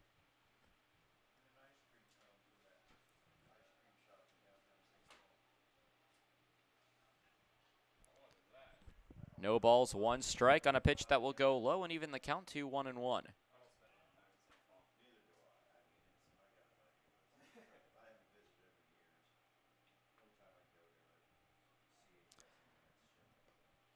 So 1 ball, 1 strike, runner at first base, nobody out. The third pitch of the at-bat will fall on the inside part of the plate and miss the strike zone. 2 balls and 1 strike, the new count.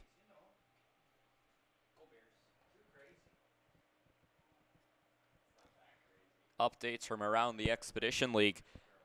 The Spearfish Sasquatch has a ground ball over to the shortstop. Connor will flip it on to Stouse. Stouse onto first base. Will be not in time, a fielder's choice. So the leadoff runner will be out on the play as Rocha reaches on the fielder's choice. Carlson out between the bases.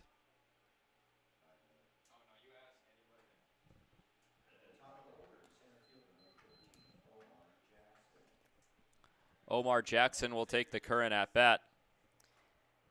He's 2 for 3 today with a single and a double. 2 legs shy of the cycle, but it's the 2 hardest legs. Needs the triple and the home run as the pitch will go high and outside for ball number 1. Haven't seen too many triples here from Hyde Stadium. You would really need to tuck it into one of the 2 gaps in left center field or right center field or get it into the deep corners. 1-0 as it will go high and outside for 2 balls and no strikes.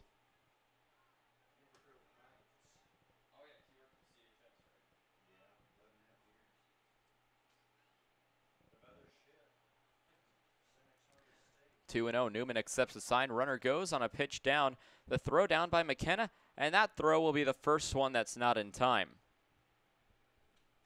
A stolen base for Jackson Rocha. And for Rocha, not getting too many appearances, will have his first stolen base attempt, and he's successful on it.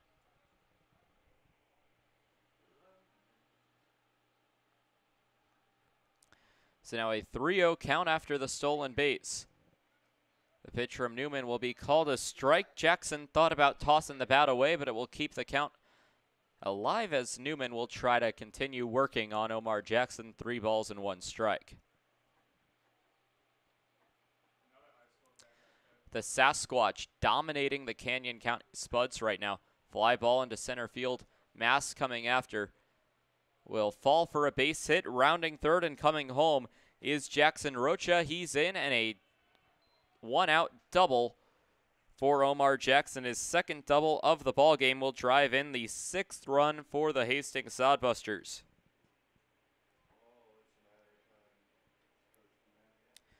Rocha comes in to score. It's now 6-0 Hastings. Action going in the Trappers bullpen. It looks to be Parker Lewis.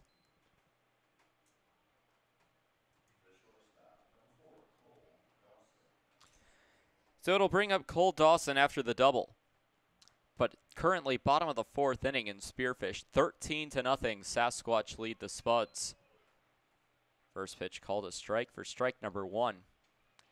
Bottom of the 4th from Casper, Mining City and Casper tied at 4. Western Nebraska Pioneers lead the Badlands Big Sticks 3-1. Whiskey Jackson Saber Dogs tied at 2.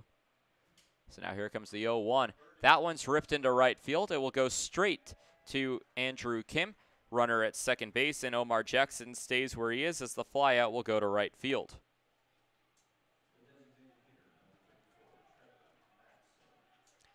It'll bring up Trevor Matson now, who's 0 for 3 today with a pair of strikeouts and a flyout to center field. Finally in Fremont, the Moo lead the Sunfish 2-1, top of the 6th inning there.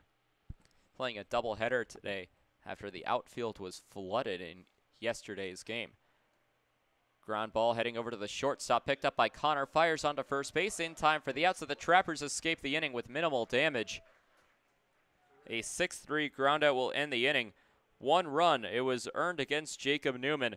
2 base hits, no errors, and 1 runner left on base.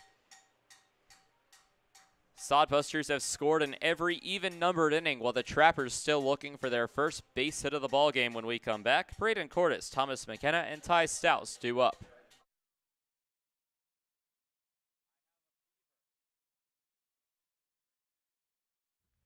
The Pierre Trappers are proud to partner with the Governor's Inn, the exclusive motel partner of the Pierre Trappers. Call 605-224-4200 for a special Trappers rate when you visit Pierre and Hyde Stadium. Whether you're coming for the best hunting, fishing, and outdoor recreation in the Midwest, just passing through, or coming out to the ballpark, the Governor's Inn is the place for you. When it comes to clothing in the capital area, Total Beauty and Speedway Laundry have you covered. Speedway Laundry offers the fastest way to clean clothes, with free Wi-Fi offered while you wait. Next door, family-owned and operated Total Beauty has a constantly changing inventory of top-quality clothing. Check out the newest lines in clothing by giving Total Beauty and Speedway Laundry a visit at 111 First Street in Fort Pierre.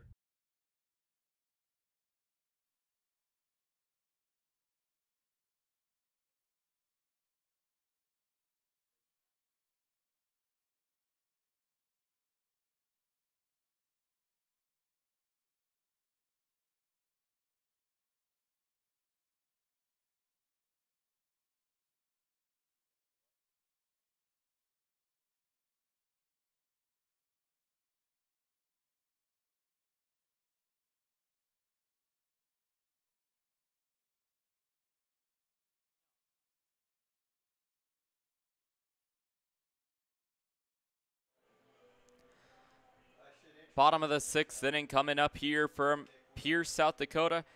And the Trappers going to go with a new strategy as nobody's been able to get a base hit so far, so they're going to go with people off their bench. Richie Williams coming off the bench to pinch hit for Braden Cordes. I assume Williams will take over in left field for Cordes. Obviously don't know until they get out there. So the first pitch from Cafferty will miss for a hit for strike number 1.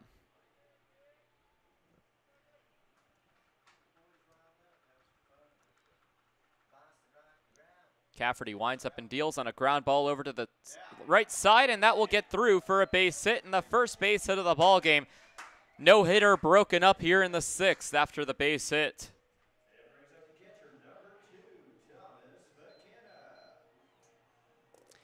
So Thomas McKenna will get the new at-bat. McKenna struck out looking in his previous at-bat. A couple more picks made in the MLB draft. Benny Montgomery out of Redland High School in Pennsylvania, an outfielder, will go to the Colorado Rockies as a ground ball over to third. And that's a 5-4-3 double play for the first 2 outs of the inning. And immediately Richie Williams out on the play. So the second the Trappers get a base runner, he's cut away from the play. Second double play grounded into on 3 base runners today. So 2 away will bring up the top of the batting order in Ty Stouse. So after the Rockies picked Montgomery, Sam Bachman, a right-handed pitcher out of Miami University in Ohio, will go to the Los Angeles Angels. Pitch will miss for ball 1 to Ty Stouse, and it's now the New York Mets on the clock.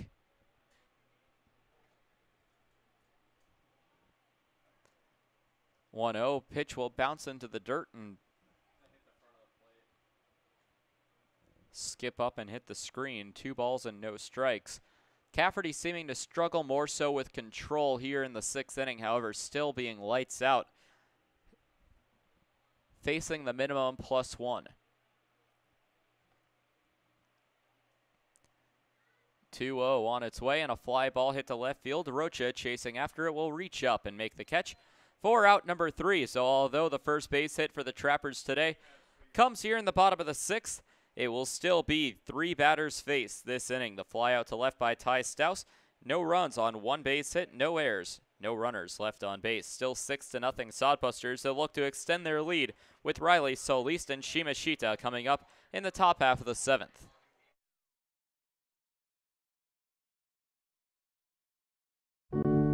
In times like these, it's good to know there's a place where people know who you are, no matter how long you've been gone.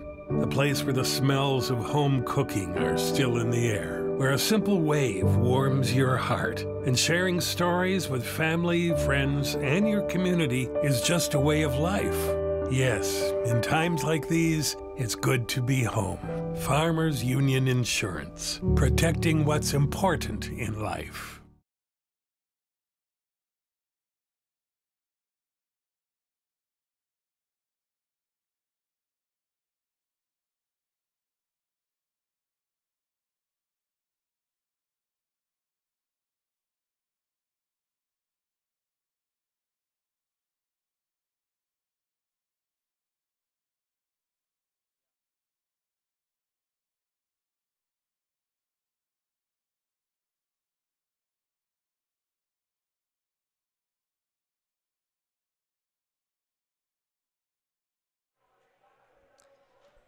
Back here for the 7th inning, a new pitcher for the Pierre Trappers will be number 26 in Parker Lewis. For the Pierre Trappers, Lewis getting close to the team lead in appearances, as this will be his 11th. Last appeared on July 3rd against the Sioux Falls Sunfish. Has an 0-2 record with an 11.30 ERA. In 14 1/3 innings pitched, has allowed 20 hits, 21 runs. 18 of them earned, walking 19, striking out 8. His last appearance against the Sunfish, 2 innings pitched, 1 hit, 2 runs, both of them earned, walking 4 and striking out 1. He'll have to take on the 4, 5, 6 of the order in Riley Solis and Shimashita. And the other half of the Vanderbilt duo has been taken off the board as the New York Mets have selected Kumar Rocker out of Vanderbilt, the right-handed arm.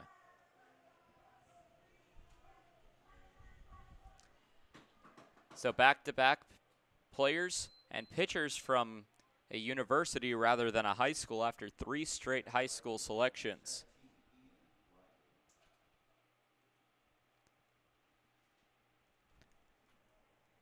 Ian Riley 0 for 2 today, including a walk, will be the first to take on Parker Lewis. Starting pitcher for the Pierre Trappers and Jacob Newman pitched 6 complete innings, allowing 6 hits, 6 runs, 3 of them earned. First pitch swinging for strike number 1.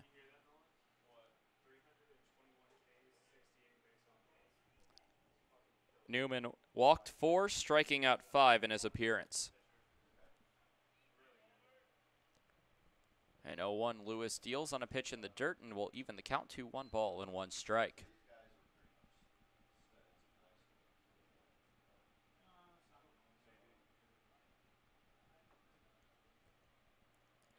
Lewis winds up and deals on a fly ball, hit the left field.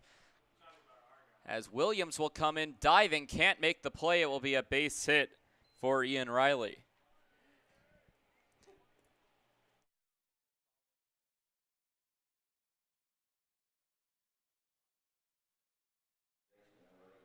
So a leadoff single for Ian Riley is first of the game.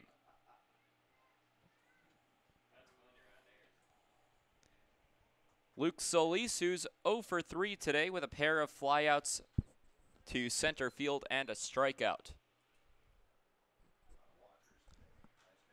Fly ball hit to deep left field, will hook foul. Landing in the Sodbuster dugout, Richie Williams, who's the new left fielder, will come out to retrieve it.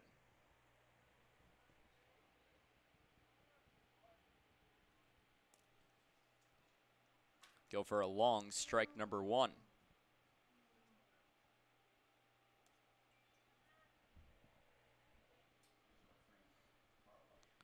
No balls, 1 strike.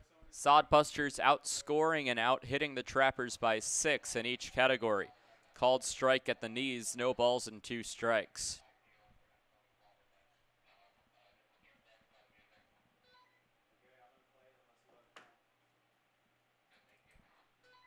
So the 0-2 will run in, and standing like a statue taking the hit by pitch was Luke Solis. Will put runners at first and second.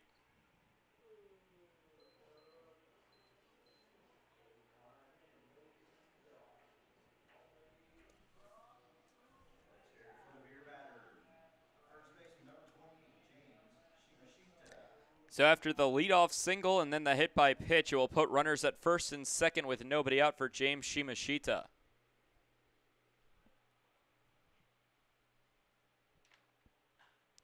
And a fly ball hit through the right side of the infield. Riley will come around home and in to score. Taking third will be Luke Solis. It's an RBI single, and the Sodbusters continue hammering on the lead. Makes it a 7-0 ball game.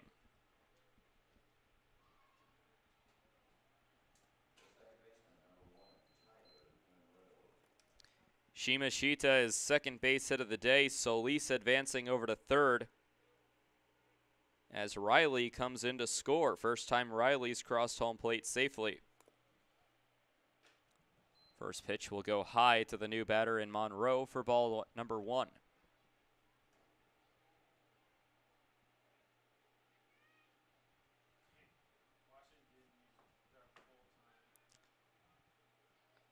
Pickoff attempt back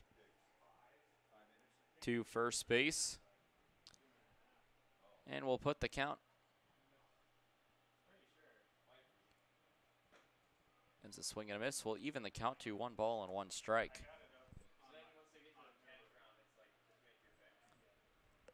Spearfish continuing to pour on the Spuds. It is now 17-3 in the 5th inning.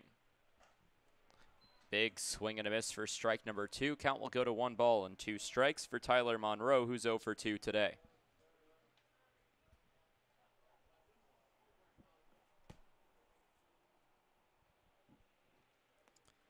The 1-2 misses low.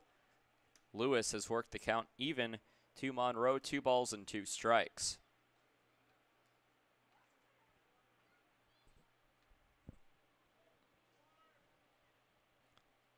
Lewis winds up and deals on a pop fly. In the infield, Bramante calling everybody off will reach up and make the catch, and that will go for out number 1 of the inning.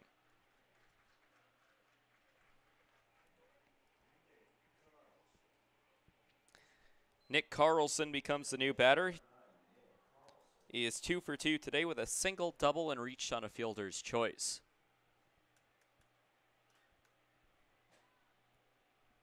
Here in the top of the 7th inning.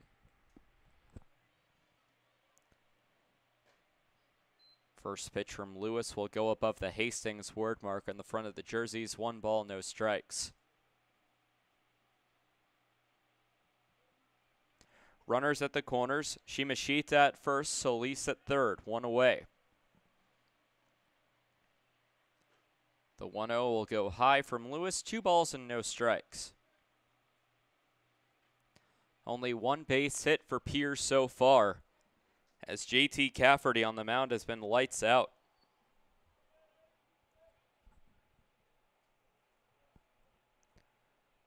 2-0 from Lewis will miss low, putting the count to 3 balls and no strikes. 7-0 Sodbusters leading the Trappers. Also lead the hit column by 7-8-1. 3-0 goes high, ball 4, a 4-pitch walk will load the bases. First walk surrendered by Lewis, advancing to second base will be Shimashita. In a big spot comes the 0 for 3 Jackson Rocha.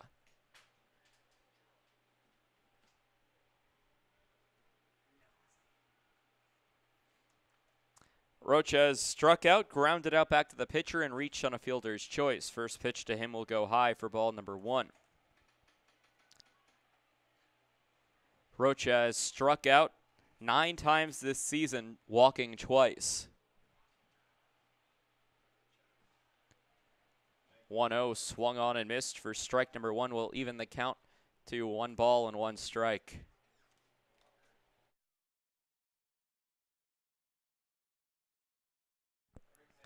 So a 1-1 count. Lewis trying to get out of the bases loaded jam, trying to force a double play for Rocha. 1-1 delivered. And a foul ball heading straight back towards us and will hit off the metal area just above us. I think that one actually stayed up there. 1 ball and 2 strikes to Jackson Rocha. Lewis winds up and deals a breaking ball, catches the strike zone for strike number 3, and that will be out number 2. Now just an out away from getting out of this inning.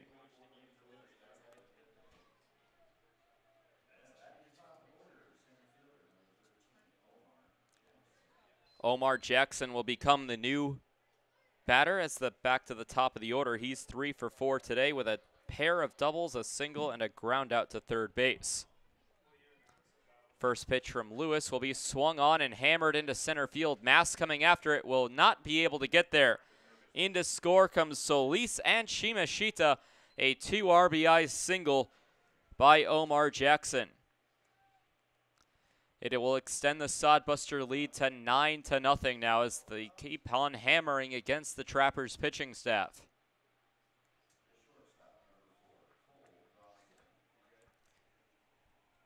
So Jackson's 4th base hit of the day. He's now 4 for 5. Advancing to second base was Nick Carlson. Into score Shimashita and Solis.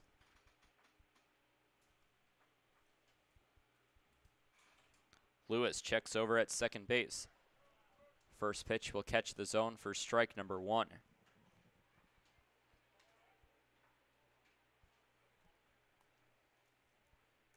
Three runs already across for the Sodbusters, their highest scoring inning since the second.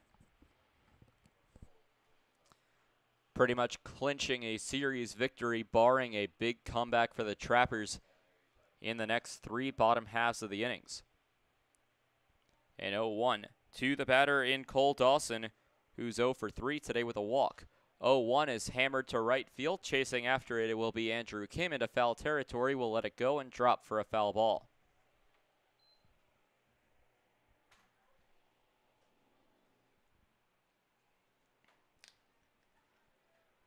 No balls, 2 strikes to the batter Dawson with runners at first and second.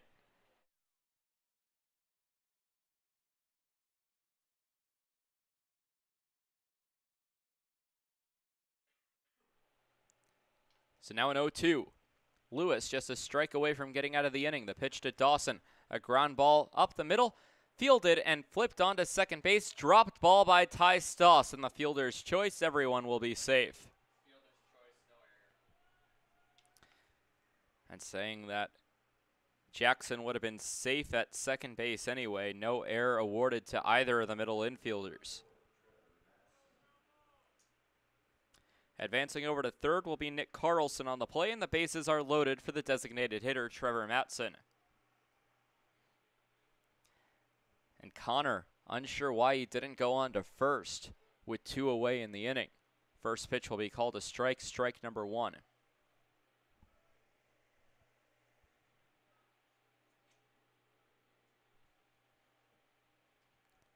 everybody safe on the previous play. Now a ground ball back to Connor. Will flip onto second. No, takes the other route.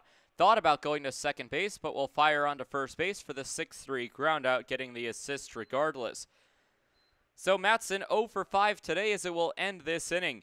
3 runs, all 3 of them earned on a total of 3 base hits this inning for the Sodbusters. No errors as they leave the bases loaded.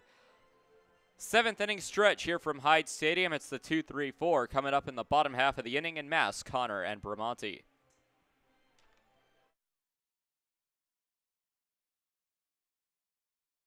Hey, it's the old top Gator here with Gators Pizza Pasta Subs in the North Edge Plaza. Gators is known for top quality food. Now you can have our food selections delivered right to your front door using DoorDash. That's right, now you have 4 ways that you can get great Gators food. Dine in, carry out, curbside pickup, and now delivery through DoorDash. Gators has been serving the Pierre area and now Trappers baseball fans since 1987. Gators Pizza Pasta Subs in the Northridge Plaza.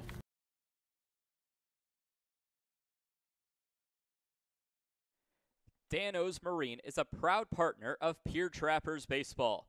Located at 320 St. Charles Street, Dan-O's provides service on your boat to get you back out on the water in the dog days of summer. Give them a call at 605-224-6612. That's Dan-O's Marine at 605-224-6612. Any water, any problem, Dan-O's Marine.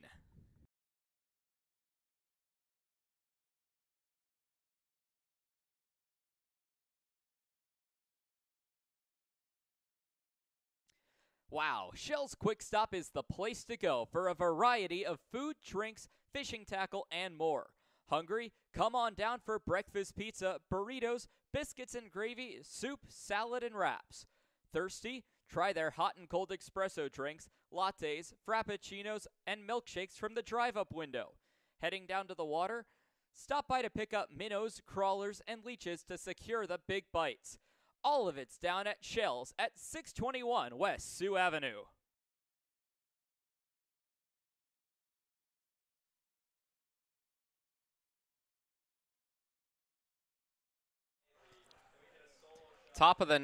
Bottom of the 7th inning, excuse me. As leading things off will be Eric Mass, the center fielder. Mass today is 0 for 1 after being hit by a pitch and flying out to left field. First pitch from Cafferty will catch the zone for strike number 1. The return of the highly anticipated series, Tyler's Food Reviews, with the greatest title in the world. Thank you, I came up with it myself. As a pitch will miss low for ball number 1. Today on Tyler's Food Reviews, we're reviewing the Hyde Stadium Walking Taco, which is a Doritos bag full of Doritos, taco meat, and shredded cheese. As a foul ball will head back onto Capitol Ave, that one will land into the trees next to Capitol Lake.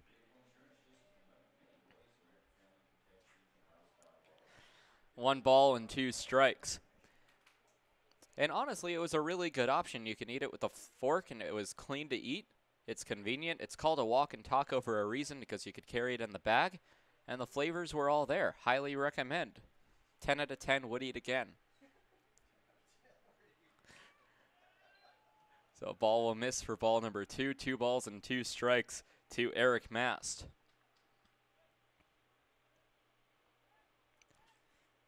Couple more updates from the MLB draft. The Washington Nationals pick is in. Brady House out of Winterboro High School in Georgia. As a ground ball heads over to the second baseman on row, will flip onto Shimashita in time for the out to lead things off here in the bottom of the 7th.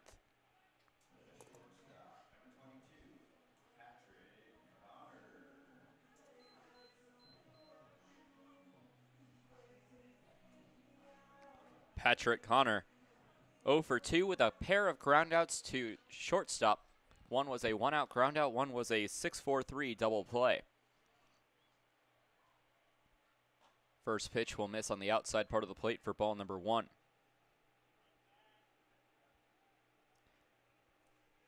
Connor seemingly to attract the ball to his position today. The shortstop today has grounded to shortstop twice. 1-0 on the way. That one will miss low and away for ball number 2. Action going for the first time in the Sodbuster bullpen. after starting pitcher JT Cafferty in his 7th inning of work, only allowing 1 base hit against the Trappers so far. 2-0 will work its way inside for ball number 3. And so far for Cafferty, has not allowed a walk against the Trappers.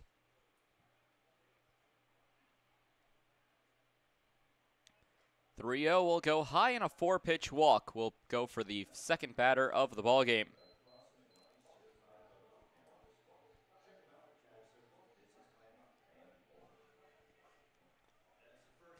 So it will bring up Joey Bramante.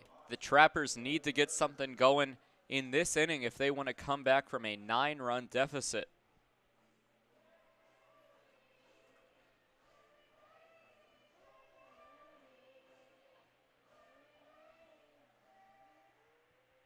Bramante holds the bat out before taking on Cafferty again. The windup in the pitch, and a fly ball hit into right field will get through, in the Trappers play station to station. Second base hit of the ball game, one by Richie Williams, and now one here by Joey Bramante. Representing the Pierre Trappers next week in the All-Star game in Casper, Wyoming. It's your third baseman, number 30, Colin Adams. Colin Adams will take the at-bat. Patrick Hunter stands at second base, which is the farthest a Trapper has made it today. That was back in the 4th inning when Ty Stouse did the same. Trappers will try to get a runner safely to third and further this inning with Colin Adams at the dish. Adams a power bat. Cafferty checks over at the runner at second. First pitch to him will go high and inside for ball 1.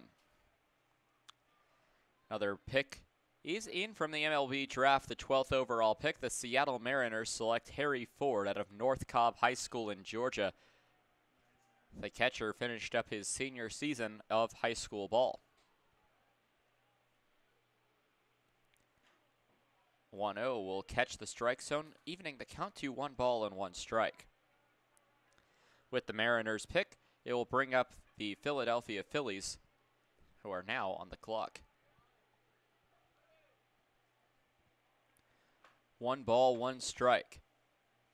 Check over at second base. The pitch from Cafferty swung on and fouled back, heading back towards the backstop on the third base side, right in front of the camera.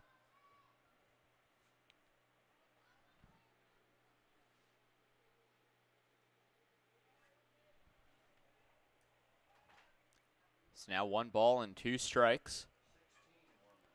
Runners at first and second. 1-2 on the way, and it will be popped up down the right field line, hooking foul. Action in the Sodbuster bullpen is number 16, Manny Herrera, who appeared against the Pierre Trappers earlier this season.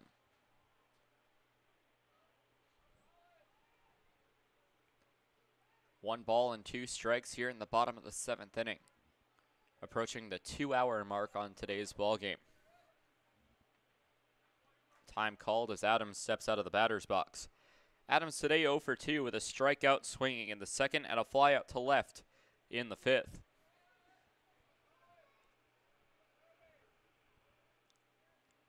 Runners at first and second as the 1-2 will miss high and tight. And now a called strike number 3. A delayed strike call. Adams barking back at the umpire. Tristan Jones giving it back and pushing him back towards the dugout, not wanting to eject the Trappers' third baseman. So a strikeout looking will be strikeout number 6 of the ball game. Second time Adams goes down on strikes. It'll bring up Nicholas Strong, who's 0 for 2 today and is in danger of snapping his 10-game hitting streak. Flew out to right and struck out looking.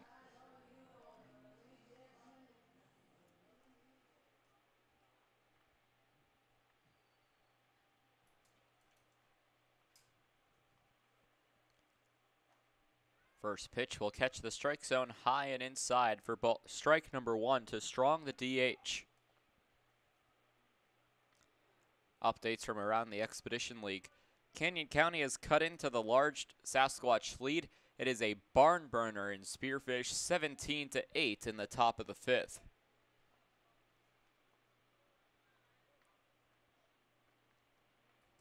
Oh, 0-1 count now to Strong with 2 away. The pitch and a ground ball. That gets through the right side. Rounding third and coming home will be Patrick Connor. The throw to the plate is in time, but bobbling the ball is Carlson as the first run will come in. Nick Strong extends the hitting streak to 11 as the Trappers on the scoreboard for the first time today. It was a great throw from Riley in right field. However, not able to hold on to the ball was Carlson, allowing Patrick Connor to be safe. So Strong will single. Bramante advances to second base and will advance to third on the throw as Connor gets all the way home on the base hit.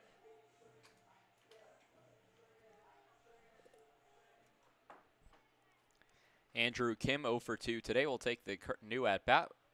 Runners at the corners and 2 away. First pitch will miss low for ball 1.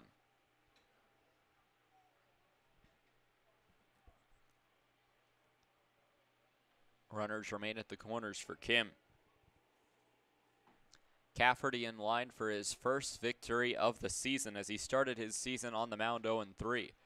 Fly ball hit to right field, but if the Trappers keep scoring, they could start to chip away. An RBI single for Andrew Kim will drive in Joey Bramante from third. Makes it a 9-2 game.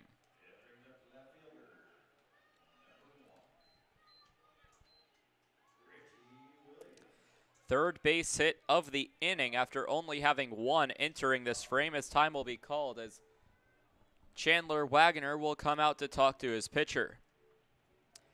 The base hit advanced Nick Strong to second base and brought in Joey Bramante. And that will be it for JT Cafferty as he pitches through 7 2/3 of an inning.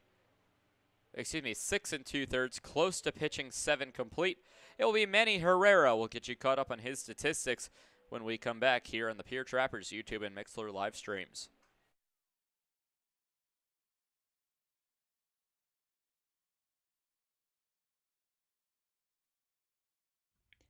The Governor's Inn is the exclusive motel partner of the Pierre Trappers. Check out the special Trappers rate for your visit to Pierre and Hyde Stadium this summer. Call 605-224-4200 directly to get the Trappers rate. With free wireless internet, a deluxe breakfast, and an indoor pool and hot tub, there's no reason not to stop at the Governor's Inn.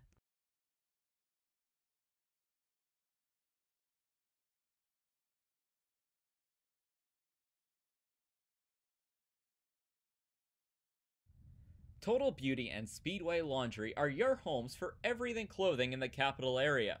Since 2010, Total Beauty has offered great customer service and competitive prices. Next door at Speedway Laundry, they have you covered for a fast, convenient way to wash and dry your clothes and other household items, including king-size comforters. Visit them at 111 First Street in Fort Pierre. You don't need an illness to need a doctor. You don't need to feel sick to feel better. You don't need to be unwell to get well. What you do need is a primary care provider at Sanford Health. Better healthcare starts with regular wellness visits and a familiar face who knows you, your concerns, and your goals. We're here before you need us. We're here when you need us. We're here after you need us. We're here for you. Find your primary care provider at sanfordhealth.org today.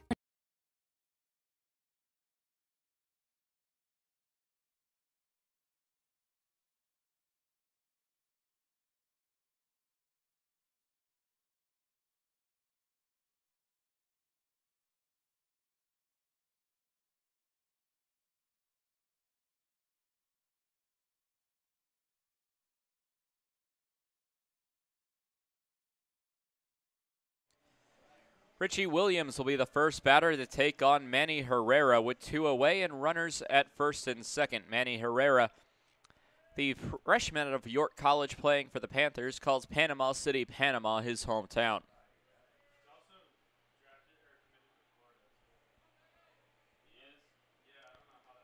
Runners at first and second.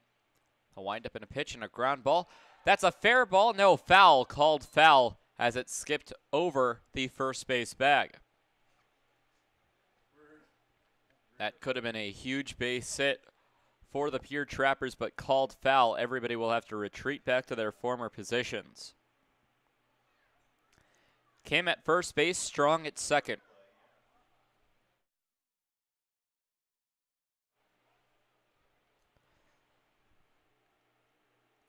An 0-1 for Richie Williams.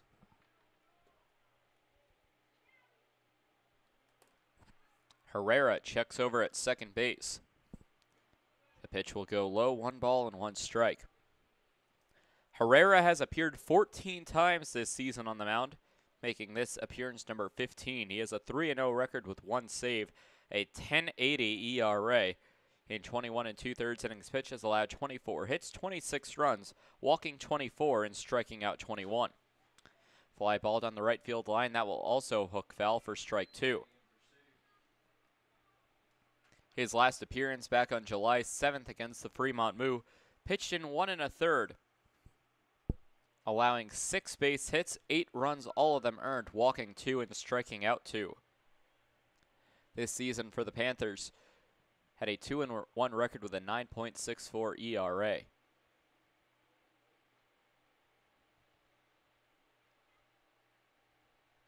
Rejects the signs before accepting one on the 1-2 count to Richie Williams.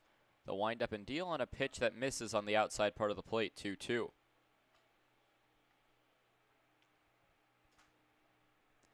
Thirteenth pick of the 2021 MLB Draft, Andrew Painter out of Calvary Christian Academy in Florida.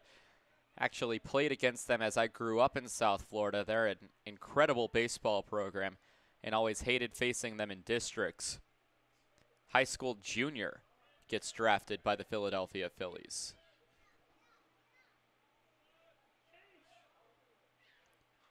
Two swung on and missed for strike number 3 on the one batter faced by Herrera this inning. He'll walk back to the dugout quickly. Williams goes down swinging to end the inning. 2 runs, both of them earned off 3 base hits for the Pierre Trappers. No errors committed and 2 runners left on base. Trappers get on the board here in the 7th. We'll head to the top of the 8th, 9-2. Hastings in front.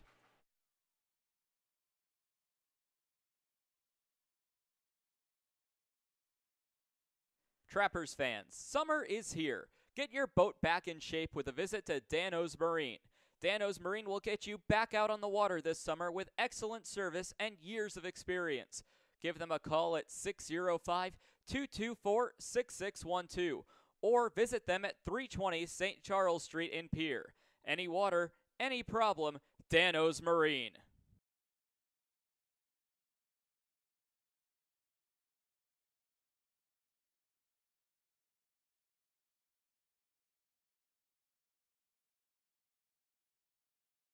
Join the Shell's loyalty program and never pay full price for gas again.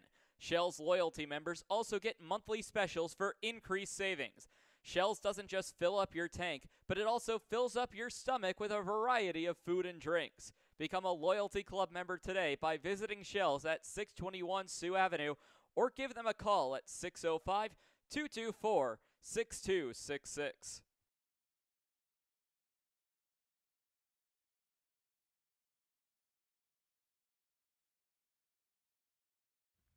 The Pierre Trappers are proud to partner with the Governor's Inn, the exclusive motel partner of the Pierre Trappers. Call 605-224-4200 for a special Trappers rate when you visit Pierre and Hyde Stadium. Whether you're coming for the best hunting, fishing, and outdoor recreation in the Midwest, just passing through, or coming out to the ballpark, the Governor's Inn is the place for you.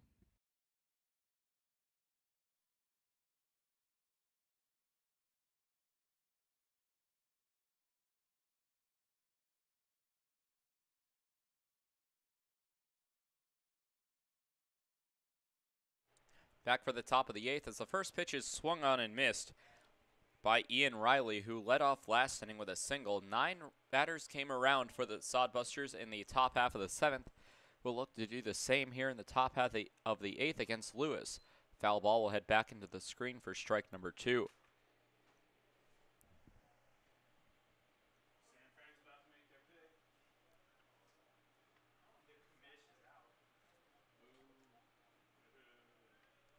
Trappers with 3 base hits in the bottom half of the 7th quadrupled their total from 1 to 4 as a pitch will miss 1 ball and 2 strikes. Currently 19-8 Spearfish in front of Canyon County. As a swing and a miss for strike number 3 of the at-bat, Ian Riley will go down on strikes for the first time today.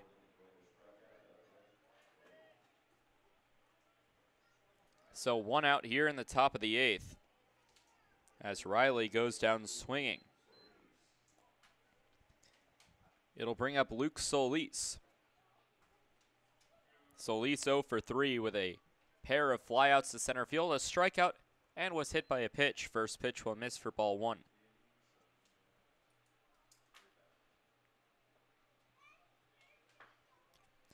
Bottom of the 5th inning from Casper, Wyoming, as the pitch will miss for ball 2. Mining City 10, Casper 7. Pioneers leading the Big Sticks 4-1. Whiskey Jacks now leading the Saber Dogs, as a foul ball will tip off the screen and hit the window next door for strike 1. Whiskey Jacks leading the Saber Dogs 4-2, 6th inning from Corbett Field. And in 7 innings due to a doubleheader, the Sioux Falls Sunfish defeat the Fremont Move by a final score of 3-2, advancing to 8-1 in the second half. 2-1 ground ball straight back to Lewis. Lewis will fire onto first base over to Bramante for out number 2.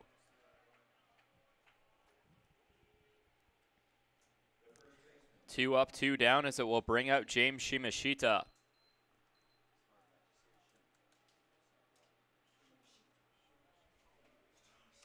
Shimashita is 2 for 3 today with a pair of singles, a pair of runs, strikeout, and a walk. First pitch to him is swung on and missed for strike 1.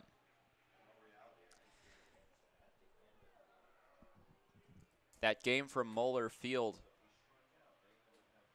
ended maybe 15 minutes ago, as game 2 of that doubleheader will start pretty soon. Sioux Falls' only loss of the second half came here at Hyde Stadium against the Trappers. 1-1 on the way will go high and away for ball number 2, 2 balls and 1 strike.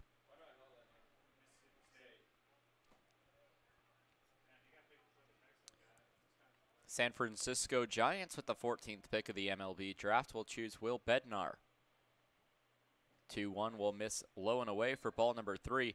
Bednar, a pitcher out of Mississippi State, the 4-year sophomore, gets selected to head to the Bay Area. 3-1 ground ball. That's a fair ball down the right field line. Chasing after it and diving, able to get there is Andrew Kim. Is in there with a double will be Shimashita. Third base hit of the ball game, and the 10th base hit as a team for the Hastings Sodbusters.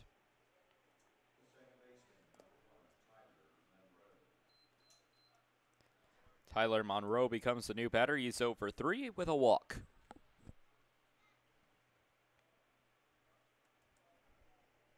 Monroe, the second baseman, in yesterday's contest, game 2 of the doubleheader, hit a 3-run home run. First pitch will go high for ball 1 from Parker Lewis. Nothing doing in the Trappers bullpen. Manny Herrera to return to the mound in the bottom half of the inning to take on McKenna, Stouse, and Mast. 1-0 will catch the strike zone and even the count to 1 ball and 1 strike.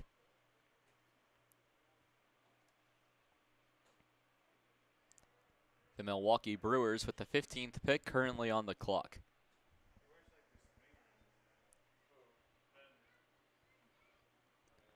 One pitch from Lewis, high and outside. A good stop by McKenna to stop it from going to the backstop. 2-1.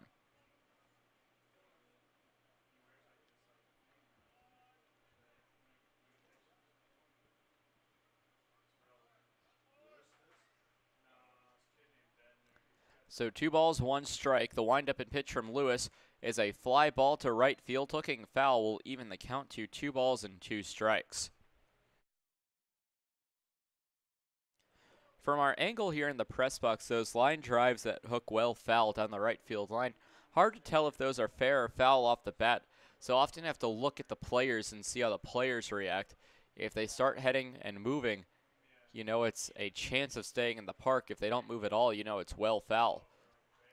2-2 will be chopped into the outfield. Chasing after it, 3 players, but it will be Andrew Kim to reach up and make the catch. for the fly out to right to end the top half of the 8th. In the 8th inning for the Sodbusters, no runs on 1 hit, no errors, and 1 runner left on base. We'll head to the bottom of the 8th with McKenna, Stouse, and Mast due up.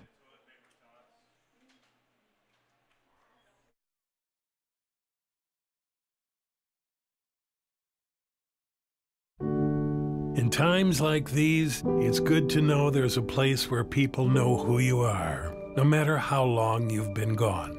A place where the smells of home cooking are still in the air, where a simple wave warms your heart, and sharing stories with family, friends, and your community is just a way of life. Yes, in times like these, it's good to be home. Farmers Union Insurance, protecting what's important in life.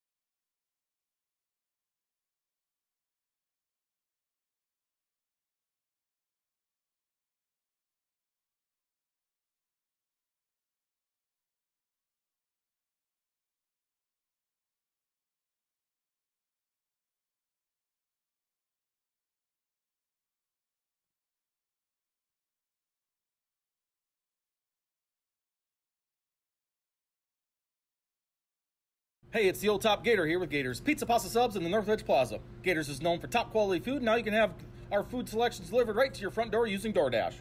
That's right, now you have 4 ways that you can get great Gators food: dine in, carry out, curbside pickup, and now delivery through DoorDash. Gators has been serving the Pierre area and now Trappers baseball fans since 1987. Gators Pizza, Pasta, Subs in the Northridge Plaza.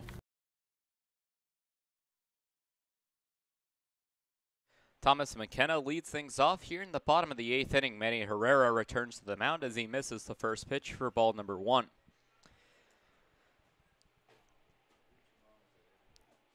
Thomas McKenna today 0 for 2, striking out and grounding into a double play.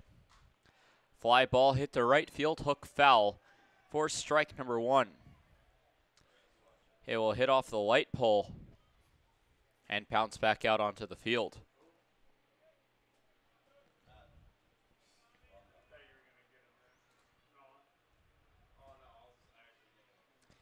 As the pitch will bounce in the dirt, 2 balls and 1 strike.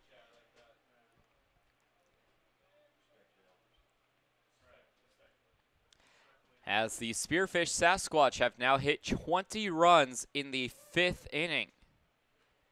2-1 will miss outside, 3 balls and 1 strike. In the bottom of the 5th, it's Spearfish 21, Canyon County 8.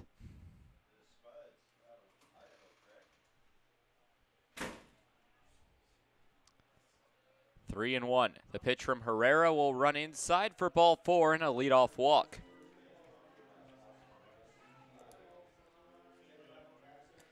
So a walk for Thomas McKenna will get a runner aboard. Ty Stouse, who's 0 for 2 today, including a hit by pitch and a strikeout, will take the at-bat.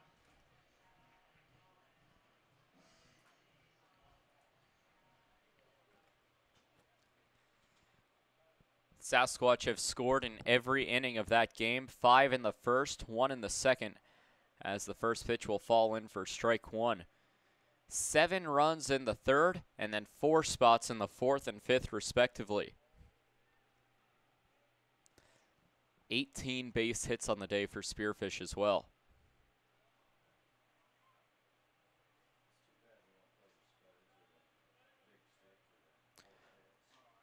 Oh, 1 on the outside part of the plate will even the count to Ty Stouse, 1 ball and 1 strike.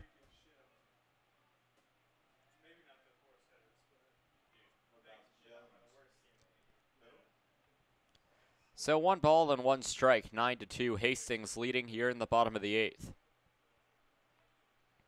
Hastings will get 3 wins out of this series of a total of 4 games played, and will improve their record to 9-29 if the score holds.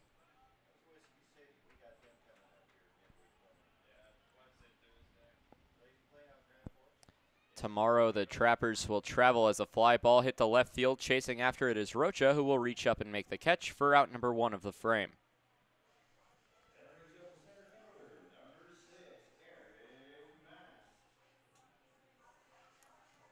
Eric Mast, who's 0 for 2 today, will step up. He was hit by a pitch, flew out to left, and grounded out to the second baseman.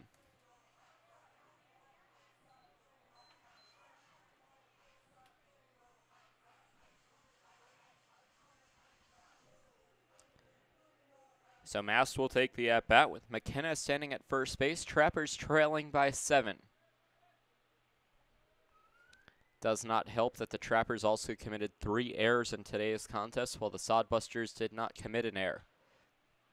Round ball over to the first baseman. That's going to be a 3-6 pass back over. It will be a fielder's choice. So Mast will reach on the fielder's choice. Lead runner is out in Thomas McKenna on the play. So it will be 2 outs in the frame, as it will bring up Patrick Connor 0 for 2 today, with a ground into a double play, a normal ground out, and a walk.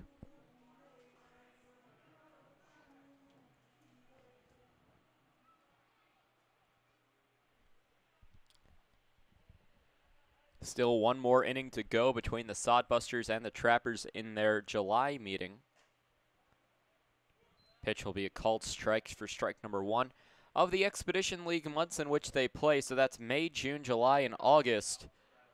The Trappers and Sodbusters only do not meet in one of those months, and that's the month of June. They had a meeting in May, a meeting in July, which is right now, and now then a meeting at the very end of the season, as a pitch will miss, evening the count to 1 ball and 1 strike, as the Trappers and Sodbusters will end their season with each other on August 5th, 6th, and 7th.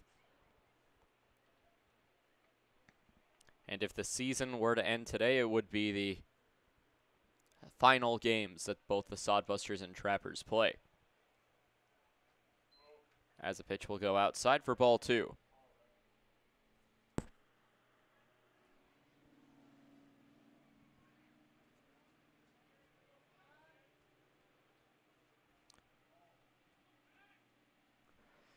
'15th overall pick of the 2021 MLB draft, as the 2-1 will come to Patrick Connor from Manny Herrera.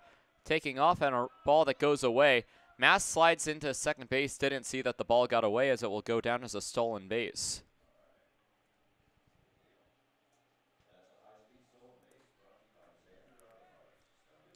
So our runner will go into scoring position. Sal Fralick, the shortstop out of Boston College, will be selected by the Milwaukee Brewers.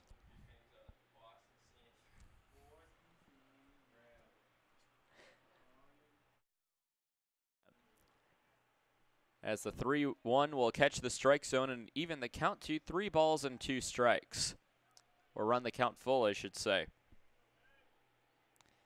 Down to their final out of the inning, and down to their final 4 outs of the ball game.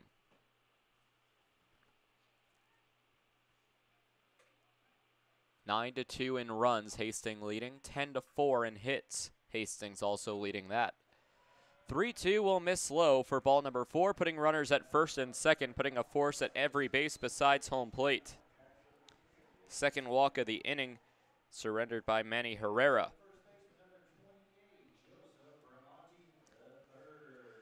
It'll bring up Joey Bramante. The pitcher for the Sodbusters, Manny Herrera, coming in for relief of JT Cafferty. Cafferty pitching 6 2/3 innings, allowing 4 hits, 2 runs, both of them earned, walking 1 and striking out 6.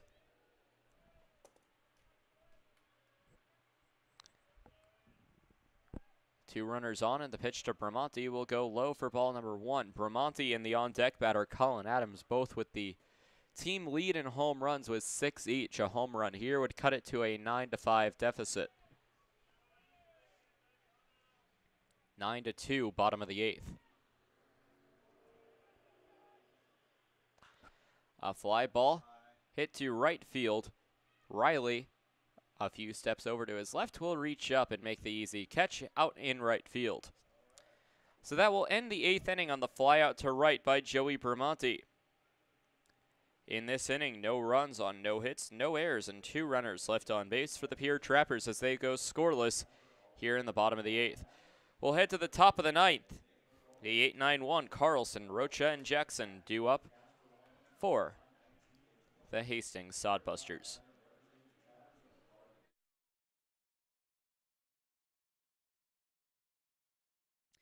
Wow, Shell's Quick Stop is the place to go for a variety of food, drinks, fishing tackle, and more. Hungry? Come on down for breakfast pizza, burritos, biscuits and gravy, soup, salad, and wraps. Thirsty? Try their hot and cold espresso drinks, lattes, frappuccinos, and milkshakes from the drive-up window. Heading down to the water? Stop by to pick up minnows, crawlers, and leeches to secure the big bites. All of it's down at Shell's at 621 West Sioux Avenue.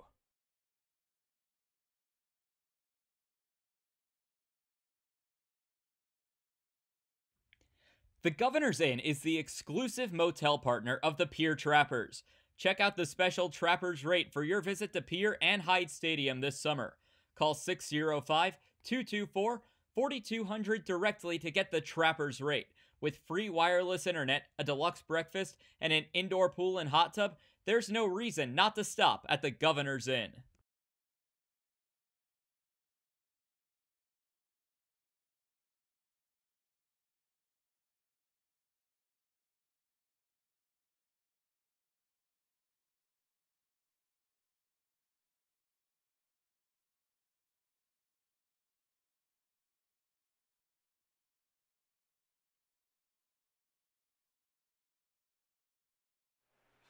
Top of the 9th as Nick Carlson leads things off against Parker Lewis. The first pitch swinging back as a foul ball for strike number 1.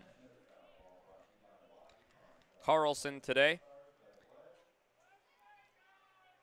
is 2 for 3 with a fielder's choice, walk, double, and a single. 0-1 will run inside, evening the count to 1-1.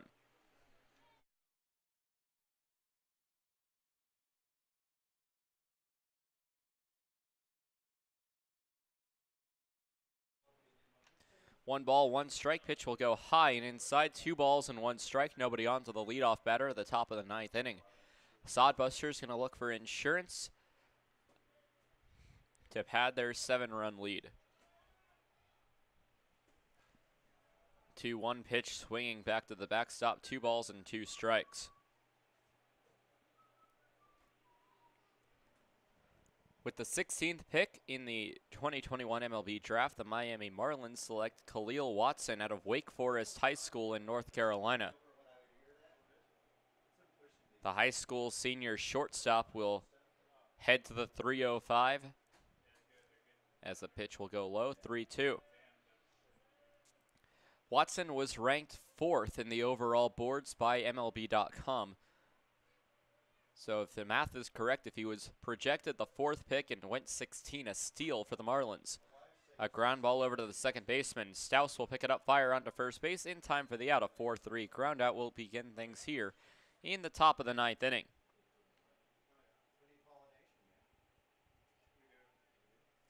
It'll bring up Jackson Rocha, who's 0 for 4.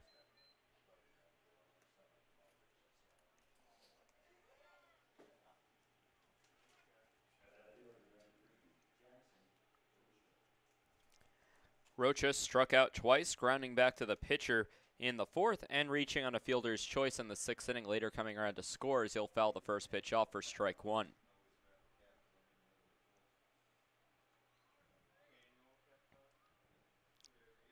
Still in the top of the 6th inning in Spearfish, so the Sasquatch have not gotten a chance to put up even more runs. It's still 21-8 in Spearfish.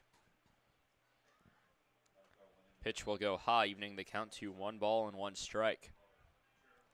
Bottom of the 6th inning, a high-scoring game in Casper. Tommyknockers 12 and the Horseheads 8.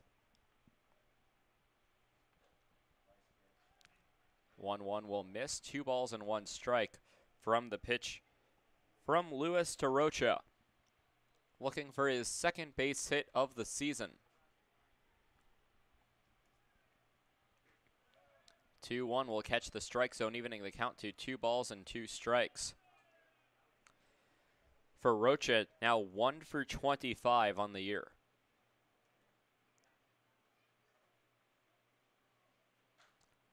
A foul ball heading over to the right field side. The count remains 2-2. Carries a 0.40 batting average into this at bat.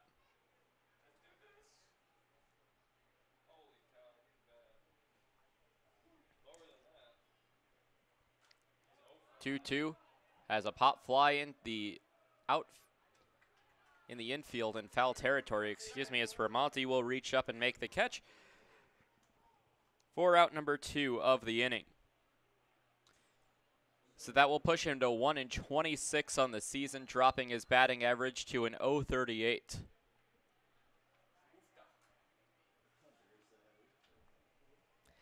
It'll bring up Omar Jackson with 2 away. Jackson is 4 for 5 today. He'll look to have a 5-hit performance as the first pitch will go high and away for ball number 1. Grounded out in the first, doubled in the second, singled in the fourth, doubled in the sixth, and singled in the 7th. Has as many base hits as the entire Trappers team today.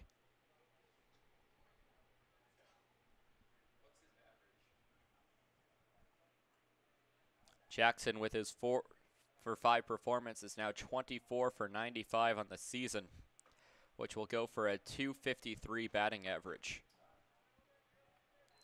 Pitch will go high for ball 3, and he may not end up getting a 6th at bat overall, as he could be walked in 4 pitches from Parker Lewis. The pitch will catch strike zone, so we'll at least see 5 pitches in the at bat, as the first 4 pitches have gone for 3 balls and a strike.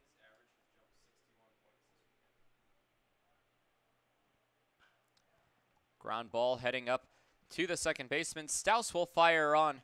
He will end the day 4 for 6 on the 4-3 ground out that ends things here in the top of the 9th. Another 4-3 ground out in the 9th inning. No runs, no hits, no errors, and nobody left on base. Trappers down to their final 3 outs, down by 7. It will be Adams, Strong, and Kim leading things off.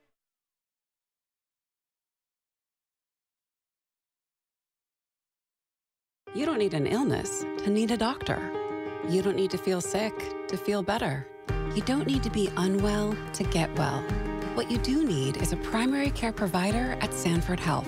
Better healthcare starts with regular wellness visits and a familiar face who knows you, your concerns, and your goals. We're here before you need us. We're here when you need us. We're here after you need us. We're here for you. Find your primary care provider at sanfordhealth.org today.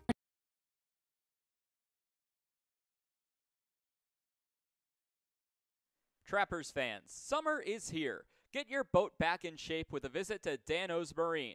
Dano's Marine will get you back out on the water this summer with excellent service and years of experience. Give them a call at 605-224-6612 or visit them at 320 St. Charles Street in Pierre. Any water, any problem, Dano's Marine.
Bottom of the 9th inning, Trappers down to their final 3 outs as a pitching change will come in a non-save situation. Number 27 in Jake Schroeder.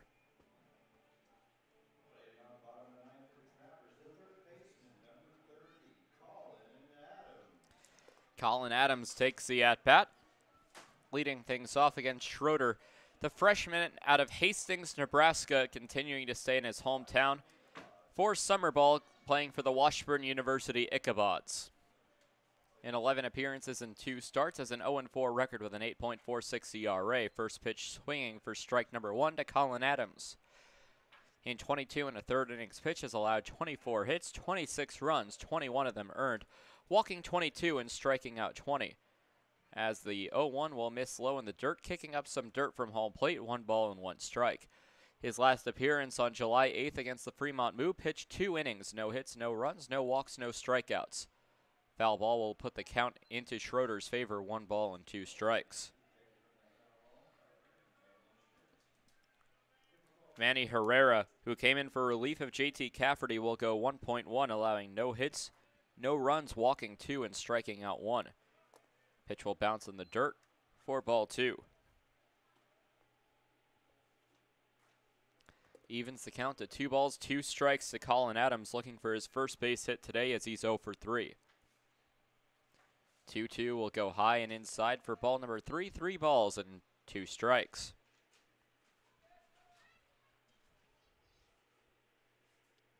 Four different trappers have the 4 base hits.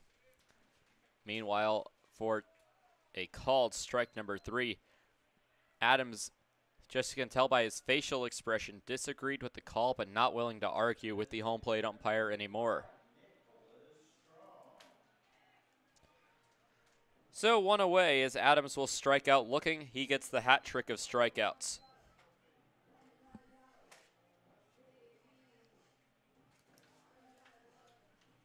It'll bring up Nicholas Strong, who is the owner of one of the 4 trapper base hits. He's 1 for 3 today with a fly out to right in the 2nd, a strikeout looking in the 5th, and a single in the 7th inning, being stranded at second base. Pitch will miss low for ball number 1.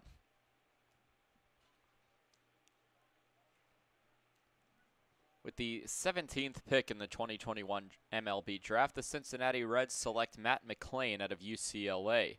The right-handed shortstop has a fly ball hit to right field. Chasing under it is Riley, will reach up and make the catch, and the Trappers down to their final out.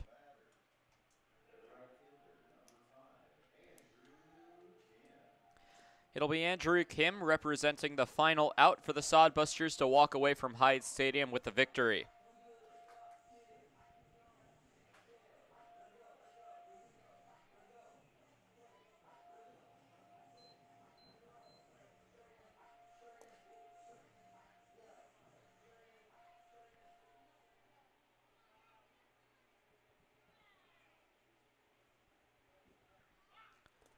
Pitch will go all the way to the backstop on the first pitch to Kim for ball number 1.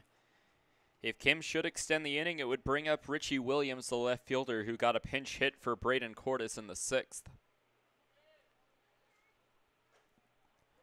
1-0 will miss high for ball number 2. Taking a look at the road ahead, Hastings travels back to their home city tonight. Will get to sleep in their own beds before taking on the Casper Horseheads for a quick 2-game series tomorrow. 2-0 will catch the strike zone, 2 balls and 1 strike. The Trappers, meanwhile, will wake up tomorrow morning bright and early to board a charter bus bound for Minot, North Dakota for a 2-game series against the Souris Valley Saberdogs before returning home to take on the Whiskey Jacks. 2-1 will be called a strike, and even the count to 2-2. The Trappers are now down to their final strike of the evening.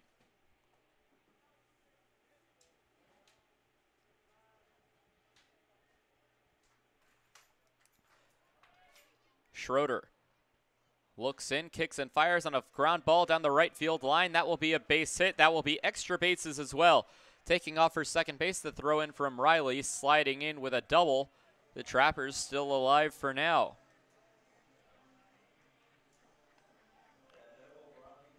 Kim's second base hit of the ball game. He's 2 for 4 today.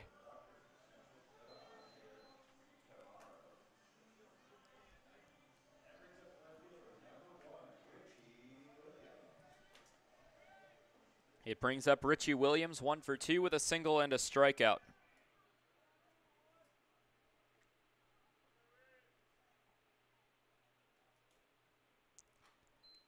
First pitch will catch the strike zone for strike number 1.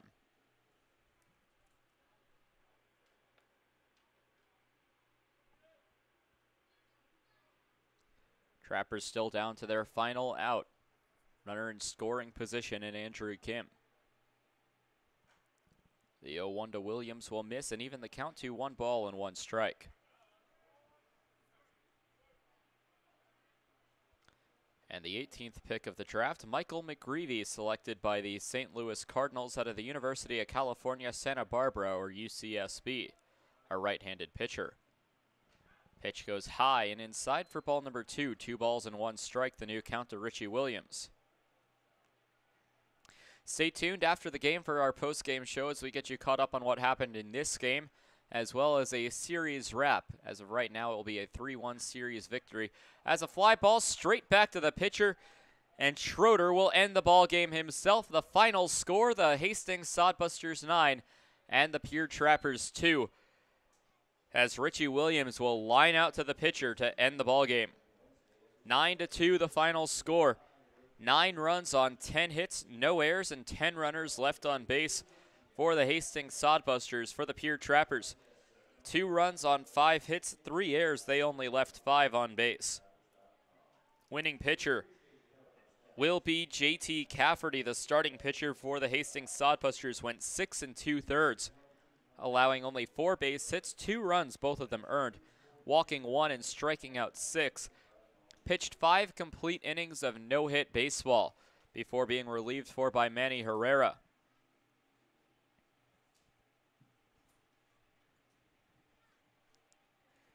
So for the Hastings Sodbusters, they get the road series victory. 3-1. Taking a look at the final scores from around this series in just a moment. It's the final game time. He's 8-12 this evening, which will go for a game time of 2 hours and 37 minutes. So a relatively quick game time in today's game, as yesterday's game that only went 8 innings went a little bit longer. Game 1 of this series, Hastings 15-12. Game 2, Pierre 7-5. Game 3, Hastings 7-6. And Game 4, Hastings 9-2. They start on a 2-game winning streak, taking on the Casper Horseheads tomorrow. The Horseheads are 11-27, and if their score holds right now against the Mining City Tommyknockers, they will fall to 11-28 on the season. Meanwhile, for the Trappers, they fall to 11-28 on the year, with a 2-8 record in the second half. Pierre now last place overall in the Clark division. From the first game of the season onward, they now sit at 11-28 behind the 5th place Hastings Sodbusters at 12-29. We'll take a look at the final lines for the pitchers before we part ways. For the Pierre Trappers, for the Hastings Sodbusters, their pitching lines, they started the game off with JT Cafferty. Cafferty allowed 4 hits in 6 2/3 innings pitched, 2 runs, both of them earned, walking 1 and striking out 6. They then brought in Manny Herrera, who pitched an inning and a third, walked 2 and striking out 1, did not allow a hit or run. Then Jake Schroeder, 1 inning, 1 hit, no runs, no walks, striking out 1. That goes for game totals of 9 innings pitched by Sodbuster pitchers, allowing 5 base hits, 2 runs, both of them earned, walking 3 and striking out 8. Meanwhile, for the Pierre Trappers, it was Jacob Newman going 6 innings, allowing 6 hits, 6 runs, 3 of them earned, walking 4 and striking out 5. Parker Lewis went 3 innings with allowing 4 hits, 3 runs, all of them earned, walking 4 and striking out 2. That goes for a final pitching line for 9 innings pitched by Trappers pitchers. 10 hits allowed, 9 runs, 6 of them earned, walking 5 and striking out 7. No save today, with Cafferty getting the win, improving to 1-3 on the season. Newman getting the loss, falling to 0. Getting out of here at a relatively decent time at 8:15, as the Trappers will look to get some well-needed rest as they take on the Souris Valley Saberdogs on the road at Corbett Field tomorrow. First pitch scheduled for 7:05 Central. You can listen to that game on the Pierre Trappers Mixler channel, so be sure to tune in there. As for the Sodbusters, they travel home to take on the Casper Horseheads. You can find that game on the Hastings Sodbusters YouTube channel. That game will also start tomorrow. First pitch scheduled for 7:05. So the Trappers, last place in the second half of the season and last place overall, but they will look to fight back. And what a morale boost it would be to get a couple of wins against the first half Lewis Division champions in the Souris Valley Saberdogs. The Sodbusters came into this series with a total of just 2 road victories. They've beaten that in this series with 3 road victories this weekend against the Pierre Trappers, 1 on each day, dropping game 1 of the doubleheader yesterday, but getting a win on Friday, Saturday, and Sunday against the Trappers. Well, that will do it for our coverage here from Hyde Stadium, as pitching was the difference maker. JT Cafferty lights out against the Pierre Trappers in a weekend in which the bats were hot in some innings, as in yesterday's case, and cold the rest of the way. Trappers will look to heat up the bats on the bus to Minot, North Dakota tomorrow. Again, you can catch us there. First pitch scheduled for 7:05 from Corbett Field in Minot, North Dakota. You can tune in on the Pierre Trappers Mixler channel or app. You can download that on any device. So that does it for us here from Hyde Stadium. Final score one more time: Hastings 9 and Pierre 2. From Hyde Stadium in Pierre, South Dakota, I'm Tyler Katz. Have a great night. And if you're going to listen to the game against the Saberdogs tomorrow, I'll see you tomorrow night.